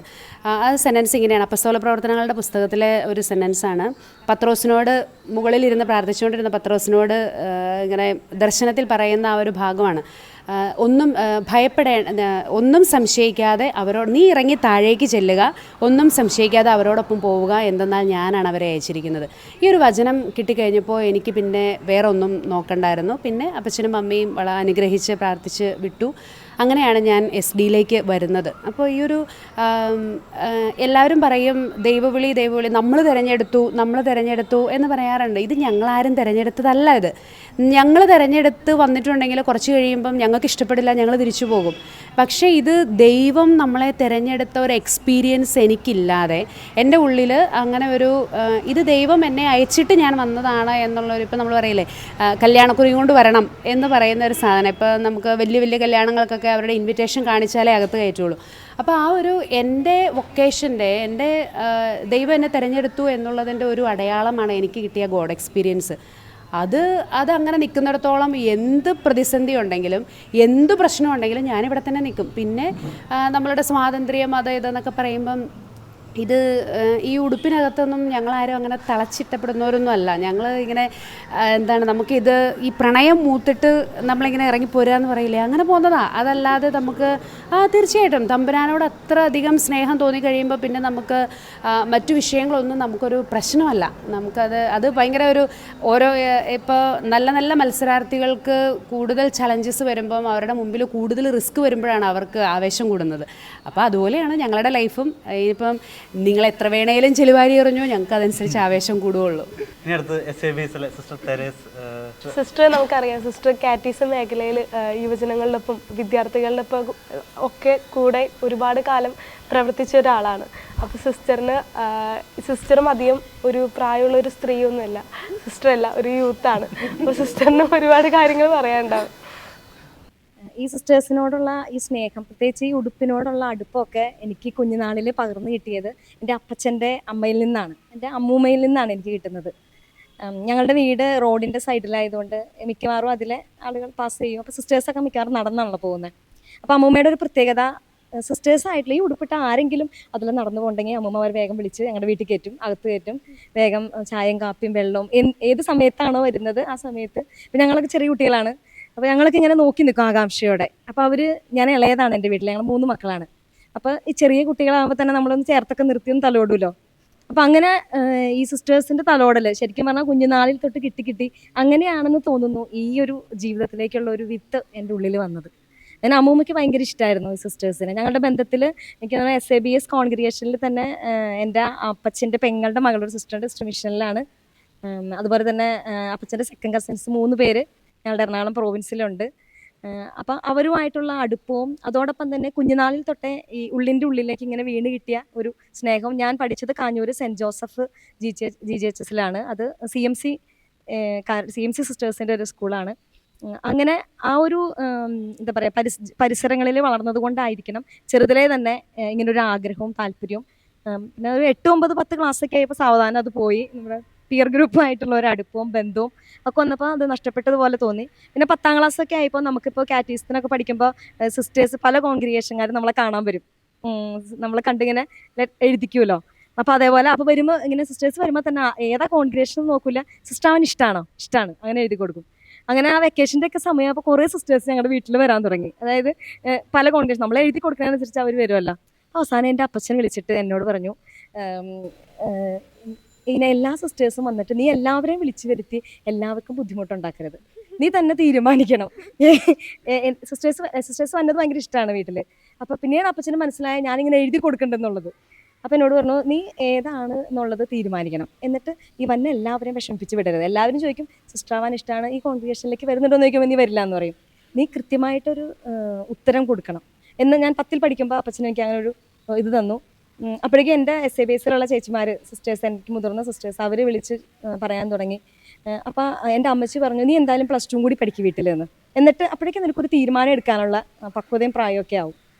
+2 കഴിഞ്ഞു. +1 ഒക്കെ ആയപ്പോഴേക്കും അങ്ങനെ താല്പര്യമൊക്കെ കുറഞ്ഞു തുടങ്ങി. വീണ്ടും +2 അവസാനത്തെ എക്സാമിൻ്റെ ഒക്കെ ടൈമായപ്പോൾ ഇതുപോലെ തന്നെ ഇങ്ങനെ സിസ്റ്റർ ആവണം, പോകണം. ഞാൻ ആകെ കൂടി CMCയിലെ അവരുടെ ഈ നമ്മുടെ ദൈവവിളിയുടെ ക്യാമ്പിൽ മാത്രമേ പോയിട്ടുള്ളൂ. SABSൽ ഞാൻ ക്യാമ്പൊന്നും കൂടിയിട്ടില്ല. അങ്ങനെ +2 സമയമൊക്കെ ആയി കഴിഞ്ഞപ്പോഴത്തേനും ഇതുപോലെ തന്നെ എൻ്റെ ചേച്ചിമാർ, ഞങ്ങളുടെ ഇവിടെ ഉള്ള SABSലുള്ള ചേച്ചിമാർ പല തവണ വിളിച്ചു, കോൺടാക്ട് ചെയ്തു. അതുപോലെ തന്നെ അതിനകത്തേക്ക് വഴിതെളിച്ചൊരു ഇൻസിഡൻറ്റ് എന്ന് പറയുന്നത്, ഞാൻ സയൻസ് ഗ്രൂപ്പായിരുന്നു +2ൽ പഠിച്ചിരുന്നത്. അപ്പോൾ എന്തായാലും ഫസ്റ്റ് ക്ലാസ്സൊക്കെ ഉണ്ടാകും, അത്യാവശ്യത്തിന് നന്നായിട്ട് പഠിക്കുമായിരുന്നു. അപ്പോൾ ഞങ്ങളുടെ ഒരു ആൻറ്റി നമ്മുടെ സാൻജോ ഹോസ്പിറ്റലിൽ പ്രിൻസിപ്പളാണ്. അപ്പോൾ അവിടെ നേഴ്സിങ്ങിന് ഓൾറെഡി അഡ്മിഷനൊക്കെ ആയി, അവിടെ ചേരാം, നേഴ്സിംഗ് ഫീൽഡിലേക്ക് പോകാം എന്നൊക്കെ ആലോചിച്ചിരിക്കുകയായിരുന്നു. പക്ഷേ എന്താ പറയുക, ദൈവം ചതിച്ചു. എനിക്ക് 4 മാർക്കിന് എൻ്റെ ഫസ്റ്റ് ക്ലാസ് നഷ്ടപ്പെട്ടു പോയി. അത് എനിക്ക് സങ്കടം ഉണ്ടായിരുന്നു. പക്ഷേ ഏറ്റവും കൂടുതൽ സങ്കടം എൻ്റെ അപ്പച്ചനായിരുന്നു. കാരണം രാവിലെ ട്യൂഷൻ, വൈകുന്നേരം ട്യൂഷൻ, പിന്നെ ഇടസമയത്ത് ട്യൂഷൻ, അങ്ങനെ പലതരം ട്യൂഷനൊക്കെ തന്ന് പഠിപ്പിച്ചതാണ്. അപ്പോൾ ആ സമയത്തൊക്കെ കുറച്ച് ഉഴപ്പിയൊക്കെ നടന്നു. +2 അല്ലേ, അത്യാവശ്യത്തിന് ഞങ്ങളിങ്ങനെ അടിച്ചു പൊളിച്ചൊക്കെ നടന്നായിരുന്നു ആ സമയത്ത്. അപ്പോൾ അത് കാരണം കൊണ്ട് തന്നെ അവസാനമൊക്കെ പഠനത്തിൽ നിന്ന് കുറച്ച് പിന്മാറിയപ്പോൾ അതെന്നെ ഒരുപാട് ഇരുത്തി ചിന്തിപ്പിച്ചു. കാരണം ഞാനും ഇങ്ങനെ സ്വപ്നങ്ങളൊക്കെ കാണുമായിരുന്നു, അവിടെ ചെന്ന് ഒക്കെ പഠിച്ച് പോവാം എന്നൊക്കെ ഇങ്ങനെ കാണുമായിരുന്നു. അപ്പോൾ അത് ഞാൻ പിന്നെ ഇളയ കുട്ടിയായിരുന്നു, അതുകൊണ്ട് അത്യാവശ്യത്തിൽ കൂടുതൽ ഫ്രീഡം ഞാൻ എൻ്റെ വീട്ടിൽ അനുഭവിച്ചിട്ടുണ്ട്. അമ്മച്ചി എപ്പോഴും ഓരോന്നിനും നിർബന്ധിക്കുമ്പോൾ അപ്പച്ചനാണ് അതിനൊക്കെ സൈഡ് പിടിക്കാറ്. അതുകൊണ്ട് തന്നെ എനിക്ക് SABSലേക്ക് വരാൻ കാരണം എൻ്റെ ചേച്ചിമാർ ഇപ്പോൾ ഈ +1 +2 കാലങ്ങളിലെല്ലാം എന്നെ വിളിക്കുമായിരുന്നു, ഇടയ്ക്കിടയ്ക്ക് വിളിച്ചുകൊണ്ടിരിക്കുമായിരുന്നു, നീ വരണുണ്ടോ ഒക്കേഷൻ ക്യാമ്പിൻ്റെ പറയാൻ വന്നില്ല. ഒക്കേഷൻ ക്യാമ്പിനൊന്ന് SABSൽ ഞാൻ വന്നെങ്കിൽ ഞാൻ ഒറ്റ ഒക്കേഷൻ ക്യാമ്പിന് ഞാൻ പങ്കെടുത്തിട്ടില്ല. ഞങ്ങളുടെ എറണാകുളം പ്രോവിൻസിൻ്റെ ഒറ്റ ക്യാമ്പിൽ ഞാൻ ആയ CMC-കാരുടെ അത് 10 കഴിഞ്ഞപ്പോഴാണ് പോയിട്ടുള്ളൂ. എന്നാലും ഇങ്ങനെ ഇടയ്ക്ക് ഇതൊക്കെ മാറിപ്പോയി. അങ്ങനെ ഈ ഒരു തോൽവി, അതായത് ഇങ്ങനെ മാർക്ക് കുറഞ്ഞു പോയ ആ ഒരു സങ്കടത്തിലേക്ക് വന്ന ആ ഒരു കുറച്ച് നാൾ നമ്മൾ റിസൾട്ട് എല്ലാം അറിഞ്ഞിരിക്കുന്ന ഒരു സമയമുണ്ടല്ലോ വീട്ടിൽ. അപ്പോൾ കൂടുതലായിട്ട് എല്ലാ ദിവസവും അമ്മ പള്ളിയിൽ കൊണ്ടുപോകായിരുന്നു. അപ്പോൾ അമ്മ പോണ വഴിക്കൊക്കെ ഇങ്ങനെ പറയും, എൻ്റെ അമ്മ 10ാം ക്ലാസ് പഠിച്ചിട്ടുണ്ട്, പക്ഷെ അപ്പച്ചൻ 5ാം ക്ലാസ്സിൽ പഠിച്ചിട്ടുള്ളൂ. പക്ഷെ ഇവർക്ക് 2 പേർക്കും ഈ എന്താണ് സന്യാസം എന്നുള്ളതിനെ കുറിച്ച് വളരെ നല്ല വ്യക്തത ഉണ്ടായിരുന്നു. അവരൊരിക്കലും സന്യാസത്തിലേക്ക് വന്നിട്ടില്ലെങ്കിലും. കാരണം ഞാനിങ്ങനെ എനിക്കൊരു തേങ്ങലൊക്കെ ഉണ്ട്, ഞാൻ ഏകദേശം പോകും പല പ്രാവശ്യം ചേച്ചിമാർക്ക്. അപ്പോൾ അപ്പച്ചൻ എന്നെ വിളിച്ചിട്ട് എനിക്ക് കൃത്യമായിട്ട് ഇങ്ങനെ പറഞ്ഞു തന്നു, മോളെ ഇത്ര നാളും നീ വീട്ടിൽ ജീവിച്ചതുപോലെ നിനക്ക് സന്യാസത്തിൽ ജീവിക്കാൻ പറ്റില്ല. കാരണം തോന്നിയ പോലെയാണ് ഞാൻ ജീവിച്ചിരുന്നത്. കാരണം എൻ്റെ ഫ്രീഡം എനിക്ക് തോന്നുമ്പോൾ എഴുന്നേക്കുന്നു, എനിക്ക് ഇഷ്ടമുള്ള TV കാണുന്നു, ചിലപ്പോൾ TV കാണുന്ന നേരത്ത് അങ്ങനത്തെ ഒരു ലൈഫ് സ്റ്റൈലായിരുന്നു വീട്ടിൽ. ഇപ്പോൾ ഈ ഡ്രസ്സ് വേണ്ടാന്ന് തോന്നി വേറെ അങ്ങനത്തെ ഒരു രീതിയായിരുന്നു. അപ്പോൾ അപ്പച്ചൻ പറഞ്ഞു, ഇതുപോലെ ഒന്നും ഒച്ചയും ബഹളം ഉണ്ടാക്കി നിനക്ക് സന്യാസത്തിൽ നടക്കാൻ പറ്റില്ല. പിന്നെ നിനക്ക് ഇഷ്ടമുള്ള ഭക്ഷണം മാത്രം വീട്ടിൽ ഇപ്പോൾ തല്ലു പിടിക്കുമ്പോൾ 3 മക്കളാണെങ്കിൽ 3 നേരം ഭക്ഷണം ഉണ്ടാക്കണം അമ്മ, കാരണം ഒരാൾക്ക് വെക്കണ വേറെ ആൾ കഴിക്കില്ല. ഇതൊന്നും അവിടെ നടക്കില്ല. എന്താണോ അവിടെ തരണത് അത് നീ കഴിക്കണം. ഇനി ഇവിടെ നീ ഒരു ജോലിയും ചെയ്യില്ലായിരുന്നു, നീ സൂത്രത്തിൽ കൂടെ ഒക്കെ നടക്കായിരുന്നു. അവിടെ ഒന്നും നടക്കില്ല. അവർ നിന്നെ ഏൽപ്പിക്കുന്ന ജോലികളെല്ലാം നീ ചെയ്യേണ്ടി വരും. അത് ചെറിയ ജോലി ഉണ്ടാവും, വലിയ ജോലി നിനക്ക് ഇഷ്ടമില്ലാത്തന്നെ അടിച്ചു വാരാൻ ഒരു ജോലിയും ചെയ്യില്ലായിരുന്നു വീട്ടിൽ. അപ്പോൾ അവർ പറയുന്ന ജോലിയെല്ലാം നീ ചെയ്യേണ്ടി വരും. അപ്പം പിന്നീട് ഞാൻ ഈ സന്യാസത്തിലേക്കൊക്കെ വന്നിട്ട് ആസ്പിറൻസി പോസ്റ്റൻസി നോഷനിലൊക്കെ ഞാൻ ചിന്തിക്കായിരുന്നു, അപ്പച്ചനെ എങ്ങനെയാണോ ഇതൊക്കെ അറിയാൻ പറ്റിയിരുന്നത്. ഇപ്പോൾ നമുക്കിപ്പോൾ വൊക്കേഷനൊക്കെ വേണ്ടിയിട്ട് ഞങ്ങളായാലും ഓരോ വീടുകളിലേക്ക് ചെല്ലുമ്പോൾ പാരൻസ് ചോദിക്കും, എൻ്റെ മോളെ കൊണ്ട് അത് ചെയ്യിക്കോ, എൻ്റെ മോളെ കൊണ്ട് ഇത് ചെയ്യിക്കോ. അങ്ങനെയൊക്കെ ഒരു സമയത്ത് ഭയങ്കരമായിട്ട് നമ്മൾ മാധ്യമങ്ങളിലൊക്കെ വന്നായിരുന്നു. ഒരു കാലഘട്ടത്തിൽ കോൺവെൻറ്റിൽ വന്നു കഴിഞ്ഞാൽ ബാത്റൂം കഴുകേണ്ടി വരും, പിന്നെ അടിച്ചു വാരേണ്ടി വരും, അങ്ങനെയുള്ള ജോലികളൊക്കെ ചെയ്യിപ്പിക്കേണ്ടി വരും എന്നൊക്കെ പറഞ്ഞിട്ടൊരു ഒരു കമൻറ്റൊക്കെ ഒരു സമയത്തുണ്ടായിരുന്നു. അപ്പം ഞാൻ അപ്പോഴൊക്കെ ചിന്തിക്കുമായിരുന്നു, എൻ്റെ അപ്പച്ചന് കൃത്യമായിട്ട് അറിയാമായിരുന്നു നമ്മൾ മടത്തി പോയാൽ സുഖിക്കാനായിട്ടല്ല പോകുന്നത്, അവിടെ നന്നായിട്ട് വർക്ക് ചെയ്യേണ്ടി വരും, ഒരുപാട് ഉത്തരവാദിത്തങ്ങൾ നിന്നെ ഏൽപ്പിക്കുക, അതൊക്കെ നീ ചെയ്യണം. എനിക്കിഷ്ടമല്ല എന്ന് പറഞ്ഞ് നമ്മൾ സെലക്റ്റീവായിട്ട് ഡ്രസ്സ് മാറുന്നത് പോലെ മാറാൻ പറ്റില്ല. ഒരിക്കലും ഈ ലൈഫിലേക്ക് വന്നാൽ പിന്നെ നമ്മൾ ഈ പറഞ്ഞോണം കലപ്പയിൽ കൈവച്ചിട്ട് തിരിഞ്ഞു നോക്കാൻ പാടില്ല എന്ന് പറഞ്ഞതുപോലെ. അങ്ങനെ ഒരു ദിവസം ഞാൻ ഈ മഠത്തിലേക്ക് പോരുന്നതിൻ്റെ ഒരു 2-3 ദിവസം അപ്പച്ചൻ അടുത്ത് വിളിച്ചിരുത്തി ഇതൊക്കെ എനിക്ക് വ്യക്തമായിട്ട് പറഞ്ഞു തന്നു. അന്ന് ഞാൻ അതിനെക്കുറിച്ച് അത്ര ആലോചിച്ചില്ല. പിന്നീട് ഞാൻ അതോർത്ത് ഒരുപാട് സന്തോഷിച്ചിട്ടുണ്ട്. കാരണം അപ്പച്ചന് കൃത്യമായിട്ട് അറിയായിരുന്നു എന്തായിരുന്നു സന്യാസം. അതറിഞ്ഞിട്ട് തന്നെയാണ് എനിക്ക് അനുവാദം തന്നതും പറഞ്ഞയച്ചത്. ഞാനും പിന്നെ സപ്പോർട്ട് ഉണ്ടായിരുന്നു അവരുടെ. അമ്മയ്ക്ക് കുറച്ച് സങ്കടമൊക്കെ ഉണ്ടായിരുന്നെങ്കിലും നീ ഒരു തീരുമാനം എടുത്തിട്ട് അതിൽ നിന്ന് പിൻവലിയരുത്. ആങ്ങൾക്ക് ഒട്ടും താല്പര്യം ഉണ്ടായില്ല. അവൻ പിന്നെ ആദ്യത്തെ ഒരു 6 വർഷം ജൂനിയേഴ്സ് ആണല്ലോ. അപ്പൊ ചോദിക്കും, ഫോൺ വിളിക്കുമ്പോ നിനക്ക് എന്തെങ്കിലും ഇഷ്ടക്കുറവുണ്ടെങ്കിൽ പോന്നോളൂ, എന്നെ ഒന്ന് വിളിച്ചാൽ മാത്രം മതി, ഞാൻ വരാം, ആരോട് പറയണ്ട, നീ വിളിച്ചാൽ മാത്രം മതി എന്ന് ചേട്ടനെ ഇടയ്ക്കിടയ്ക്ക് പറയായിരുന്നു. ഞങ്ങൾക്ക് അങ്ങനെ കുറവുണ്ടായിരുന്നില്ല. അവനിങ്ങനെ ഇടയ്ക്കിടയ്ക്ക് വിളിക്കും, നിനക്ക് എന്തെങ്കിലും സംശയം ഉണ്ടെങ്കിൽ എന്നെ വിളിച്ചാൽ മതി, നീ അപ്പച്ചനും അമ്മേനൊന്നും വിളിക്കണ്ട, എന്നെ വിളിച്ചാൽ ഞാൻ വരാം, എവിടെ അവൻ പഠിച്ചുകൊണ്ടിരിക്കണുള്ളൂ.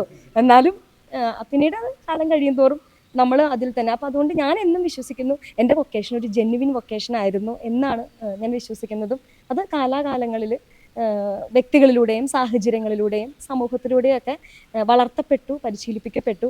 അതുകൊണ്ട് ഇനി ഒരിക്കലും അയ്യോ ഇത് ഭയങ്കര മോശമായിപ്പോയല്ലോ, ഇനി ഇവിടെ നിൽക്കാൻ പറ്റില്ലല്ലോ, യാതൊരു സാഹചര്യം ഇല്ലല്ലോ എന്നൊന്നും ചിന്തിക്കേണ്ടി വന്നിട്ടില്ല.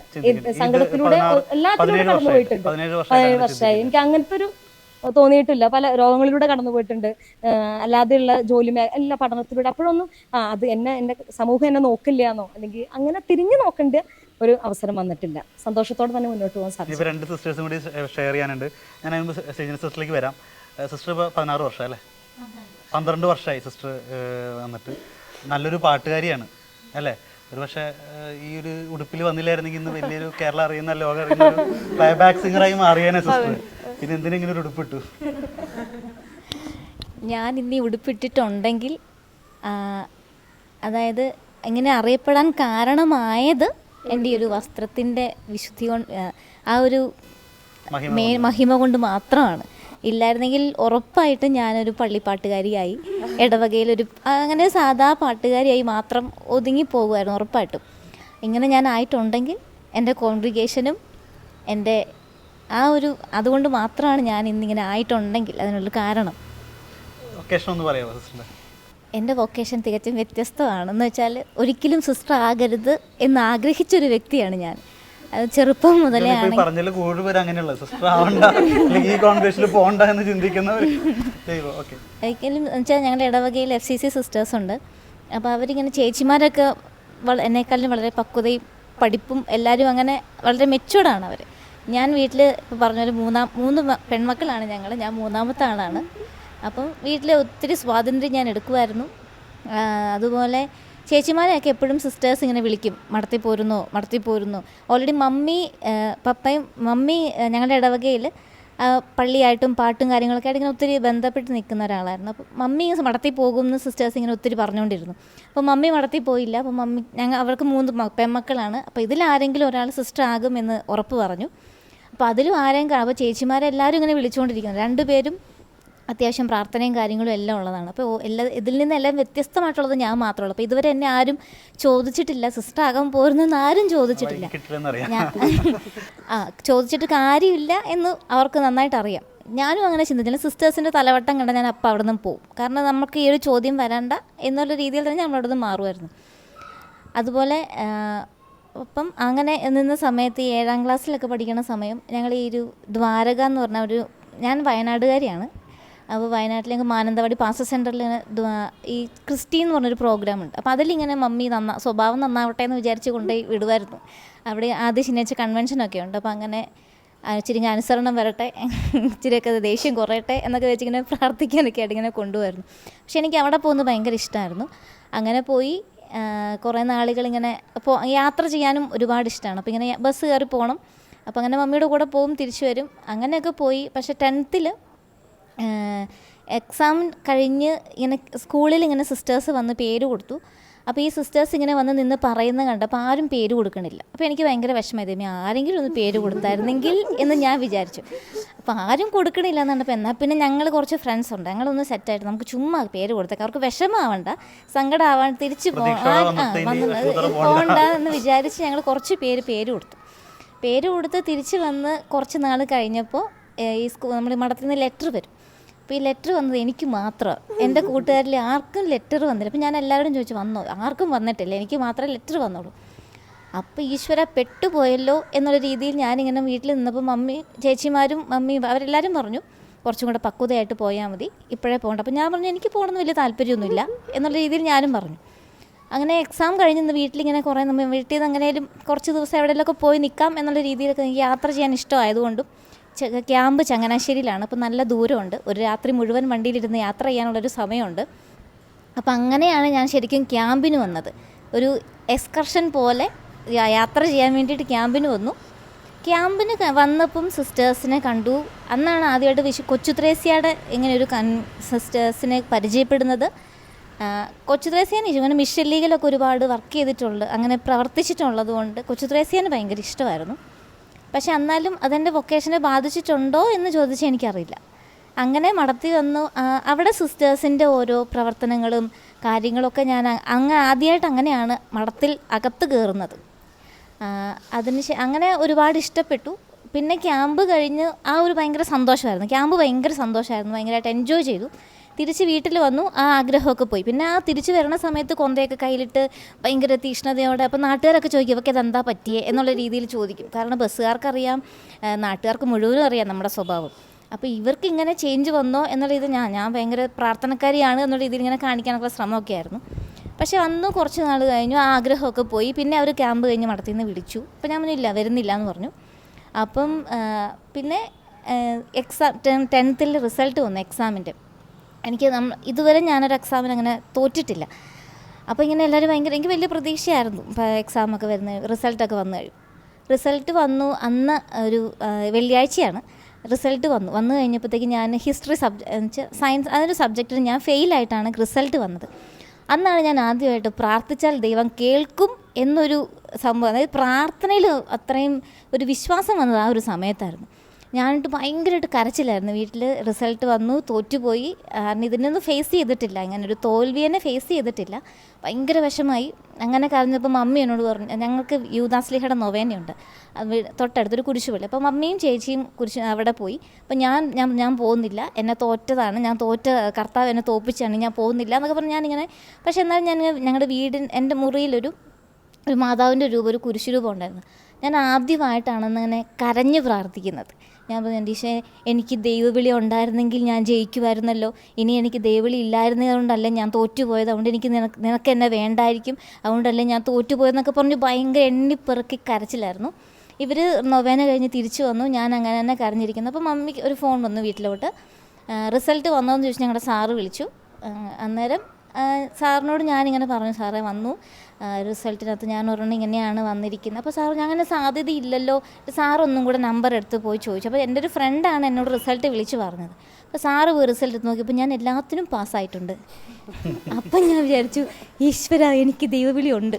കാരണം ഞാൻ അങ്ങനെ അവിടെ നിന്നാണ് ഞാൻ ശരിക്കും അത് ഉറപ്പിച്ചത്, ദൈവവിളി ഉണ്ട്, അതൊരു കാരണമായി എന്ന്. അതിനുശേഷം ഞാൻ പിന്നെ മടത്തി വന്നു. പിന്നെ ഇങ്ങോട്ട് സന്തോഷമായിരുന്നു കേട്ടോ, ഒരുപാട് സന്തോഷമായിരുന്നു. സന്യാസ ജീവിതം സന്തോഷമായിട്ട് തന്നെ പോയി. ഇപ്പോൾ അതനുസരിച്ച് എൻ്റെ കോൺഗ്രിഗേഷൻ, ഇപ്പം ഞാൻ പാട്ട് പാടാൻ പാട്ട് പഠിച്ചിട്ടില്ല അത്, പക്ഷേ എന്നാലും ദൈവം ഇത്രമാത്രം ഉയർത്തുന്നു എന്ന് കാണുമ്പോൾ അതിൽ ഒരുപാട് തമ്പുരാന് തന്നെ മഹത്വം, അതൊരുപാട് സന്തോഷമായിട്ട് അങ്ങനെ നന്നായിട്ടൊക്കെ പോകും. സിസ്റ്റർ പാട്ട് പാടുന്ന കാര്യം പറയുമ്പോൾ ഒരു 2 വരി പാട്ട് ഒന്ന് മൂളാൻ പറ്റും? സുന്ദരം ഈ ജീവിതം സന്യാസം ഈ ഭൂമിയിൽ, ലോകരെ മാറോടു ചേർത്തിന്നും ദൈവത്തിനായി മാത്രം അഴുകിത്തീരും ഗോതമ്പിൻ മണി പോൽ അവസാന ശ്വാസം വരെ സോദര സ്നേഹം. Thank you. എന്തായാലും ലാസ്റ്റ് സിസ്റ്ററിലേക്ക് വരാണ്. SIBS സിസ്റ്ററും തുടക്കത്തിലാണ് അല്ലേ, ഇവർ എക്സ്പീരിയൻസ് ആയിട്ടുള്ളവരുടെ ഷെയറിങ് സിസ്റ്റർ കേട്ടു, തുടക്കത്തിലാണ്. സിസ്റ്റർ എങ്ങനെയാണ്? ഓക്കെ, ഞാനിപ്പോൾ ഇവരുടെ കേൾക്കുമ്പോൾ ഓർക്കുമായിരുന്നേ, ആ ഒരു വചനം ഉണ്ടല്ലോ, മനുഷ്യൻ പദ്ധതികൾ വിഭാവനം ചെയ്യുന്നു, അന്തിമമായ തീരുമാനം കർത്താവിൻ്റേത് അത്ര എന്നുള്ളത്. അപ്പോൾ എല്ലാവരുടെ ലൈഫിലും അങ്ങനെ ഒരു ആ ഒരു വചനം അത്ര അങ്ങനെ ജീവിച്ച പോലെ തോന്നുന്നുണ്ട്. ഞാൻ ഉടുപ്പിട്ടിട്ട് 4 വർഷമായിട്ടുള്ളൂ. എൻ്റെ വീട്ടിലെ ഒരു സാഹചര്യം പറഞ്ഞു കഴിഞ്ഞാൽ, എൻ്റെ ഡാഡി മമ്മി ടീച്ചേഴ്സാണ്. അപ്പോൾ അവർക്ക് നമ്മളെക്കുറിച്ച് ഒത്തിരി സ്വപ്നങ്ങളും പ്രതീക്ഷകളും ഒക്കെ ഉണ്ട്. എൻ്റെ മമ്മി എന്നെ എന്നും പരിശുദ്ധ കുർബാനയ്ക്ക് വേണ്ടി പറഞ്ഞു വിടുമായിരുന്നു. പള്ളിയിലേക്ക് എല്ലാ ദിവസവും, ഞങ്ങളുടെ പള്ളിയുടെ തൊട്ടടുത്താണ് ഞങ്ങളുടെ വീട്, അപ്പോൾ എന്നും പറഞ്ഞു വിടും. അതുപോലെ പള്ളിയുമായിട്ട് ബന്ധപ്പെട്ട് പള്ളിയോട് ചേർന്ന് അങ്ങനെ ഒരു രീതിയായിരുന്നു. കാറ്റഗിസത്തിന് പോകണം, കാറ്റഗിസം പഠിപ്പിക്കാൻ പോകണം, കുറച്ച് വലുതായി കഴിഞ്ഞപ്പോൾ ആ ഒരു രീതിയിലാണ് വളർത്തിയതുമൊക്കെ. അപ്പോൾ വിശ്വാസ പരിശീലനത്തിന് എല്ലാം ആ ഒരു പള്ളിയായിട്ട് ചേർന്ന് നിൽക്കുന്ന ഒരു ലൈഫായിരുന്നു. പക്ഷേ എൻ്റെ അമ്മയുടെയും ഡാഡിയുടെ ഒരു ആഗ്രഹം എന്ന് പറഞ്ഞാൽ സിവിൽ സർവീസിന് വിടണമെന്നായിരുന്നു. അപ്പോൾ കുഞ്ഞുനാൾ തൊട്ട് നമ്മളോട് ഇങ്ങനെ പറയും, വലുതാകുമ്പോൾ കളക്ടർ ആവണം, സിവിൽ സർവീസിന് പോകണം. അങ്ങനെ ഒരു ഇൻപുട്ട് അങ്ങനെ രീതിയിലാണ്. ഇപ്പോൾ ഡാഡിയുടെ ഒരു ലൈബ്രറി ഒക്കെ ഉണ്ട്, ഇപ്പോൾ ഡാഡിയുടെ ബുക്സൊക്കെ ഇഷ്ടമാരുണ്ട്. ഇപ്പോഴും നമുക്ക് എല്ലാവിധ സാഹചര്യങ്ങളും നമ്മുടെ മുമ്പിൽ ഇങ്ങനെ ഓപ്പണായിട്ട് എന്തിനു വേണമെങ്കിലും നമുക്ക് പോകാം. അങ്ങനെ ഒരു ഏത് ഓപ്ഷൻ വേണമെങ്കിലും എടുക്കാം ആ രീതി. അപ്പോൾ കോളേജിലൊക്കെ പഠിക്കുന്ന സമയത്തും നമ്മൾ എല്ലാ പ്രോഗ്രാമിനും എല്ലാത്തിനും കൂടും, ഡാൻസിന്, പാട്ടിന്, പ്രസംഗത്തിന് എല്ലാത്തിനും കൂടാനുള്ളൊരു സാഹചര്യം. അതിനൊന്നും വീട്ടിൽ നിന്നൊരു നോ ഇല്ല, മറിച്ച് എപ്പോഴും ഇങ്ങനൊരു പ്രോത്സാഹനമാണ്. അപ്പോൾ നമുക്കൊരിക്കലും ഒരു അങ്ങനത്തെ ഒരു നോ കിട്ടുന്നൊരു അവസരമില്ല. അപ്പോൾ നമുക്ക് എപ്പോഴും അങ്ങനത്തെ സാഹചര്യമുണ്ട്. പക്ഷേ നമ്മുടെ ഉള്ളിൽ ഇങ്ങനെ ഒരു ചോദ്യം ഇങ്ങനെ വരാനായിട്ട് തുടങ്ങി. അതായത് സിവിൽ സർവീസാണോ തമ്പുരാൻ്റെ ശുശ്രൂഷിക്കുന്നതാണോ, അതിലേതാണ് ശ്രേഷ്ഠം? അങ്ങനെ ഒരു ക്വസ്റ്റ്യൻ നമ്മുടെ ഉള്ളിലേക്ക് വന്നു. ഇപ്പോൾ 10th കഴിയുമ്പോഴുള്ള സാധാരണ എല്ലാവരും കോൺവെൻറ്റിലൊക്കെ ചേരാൻ വിളിച്ചു. അപ്പോൾ ഞാനും ചോദിച്ചു 10th കഴിഞ്ഞപ്പോൾ. അപ്പം ഞങ്ങളുടെ ഇടവകയിൽ എന്ന SH സിസ്റ്റേഴ്സാണ്. അപ്പോൾ എനിക്കും ജോസിസ്റ്ററിൻ്റെ അതേ ഒരു രീതിയാണെന്ന് വെച്ചാൽ അതല്ലാതെ നമുക്ക് വേറൊന്നും അറിയില്ല. കോൺഗ്രിഗേഷൻ വേറൊരു കോൺഗ്രിഗേഷനെ കുറിച്ച് അറിയത്തില്ല. സിസ്റ്റർ ആവുമെന്ന് പറഞ്ഞാൽ SH പോവുക ആ ഒരു രീതിയിലായിരുന്നു. അപ്പോൾ സിസ്റ്റേഴ്സായാലും നമ്മുടെ അടുത്ത് പറയും, ഞങ്ങളുടെ കൊച്ചാട്ടോ, അവർ നമ്മളെ പള്ളിയിൽ പൂ വയ്ക്കാനും കൂട്ടും, പീക്കെന്ന് പറയുന്നത് അതൊക്കെ കുത്താനൊക്കെ കൂട്ടും, അങ്ങനെ ആൾക്കാർ അലങ്കരിക്കാനൊക്കെ കൂട്ടും.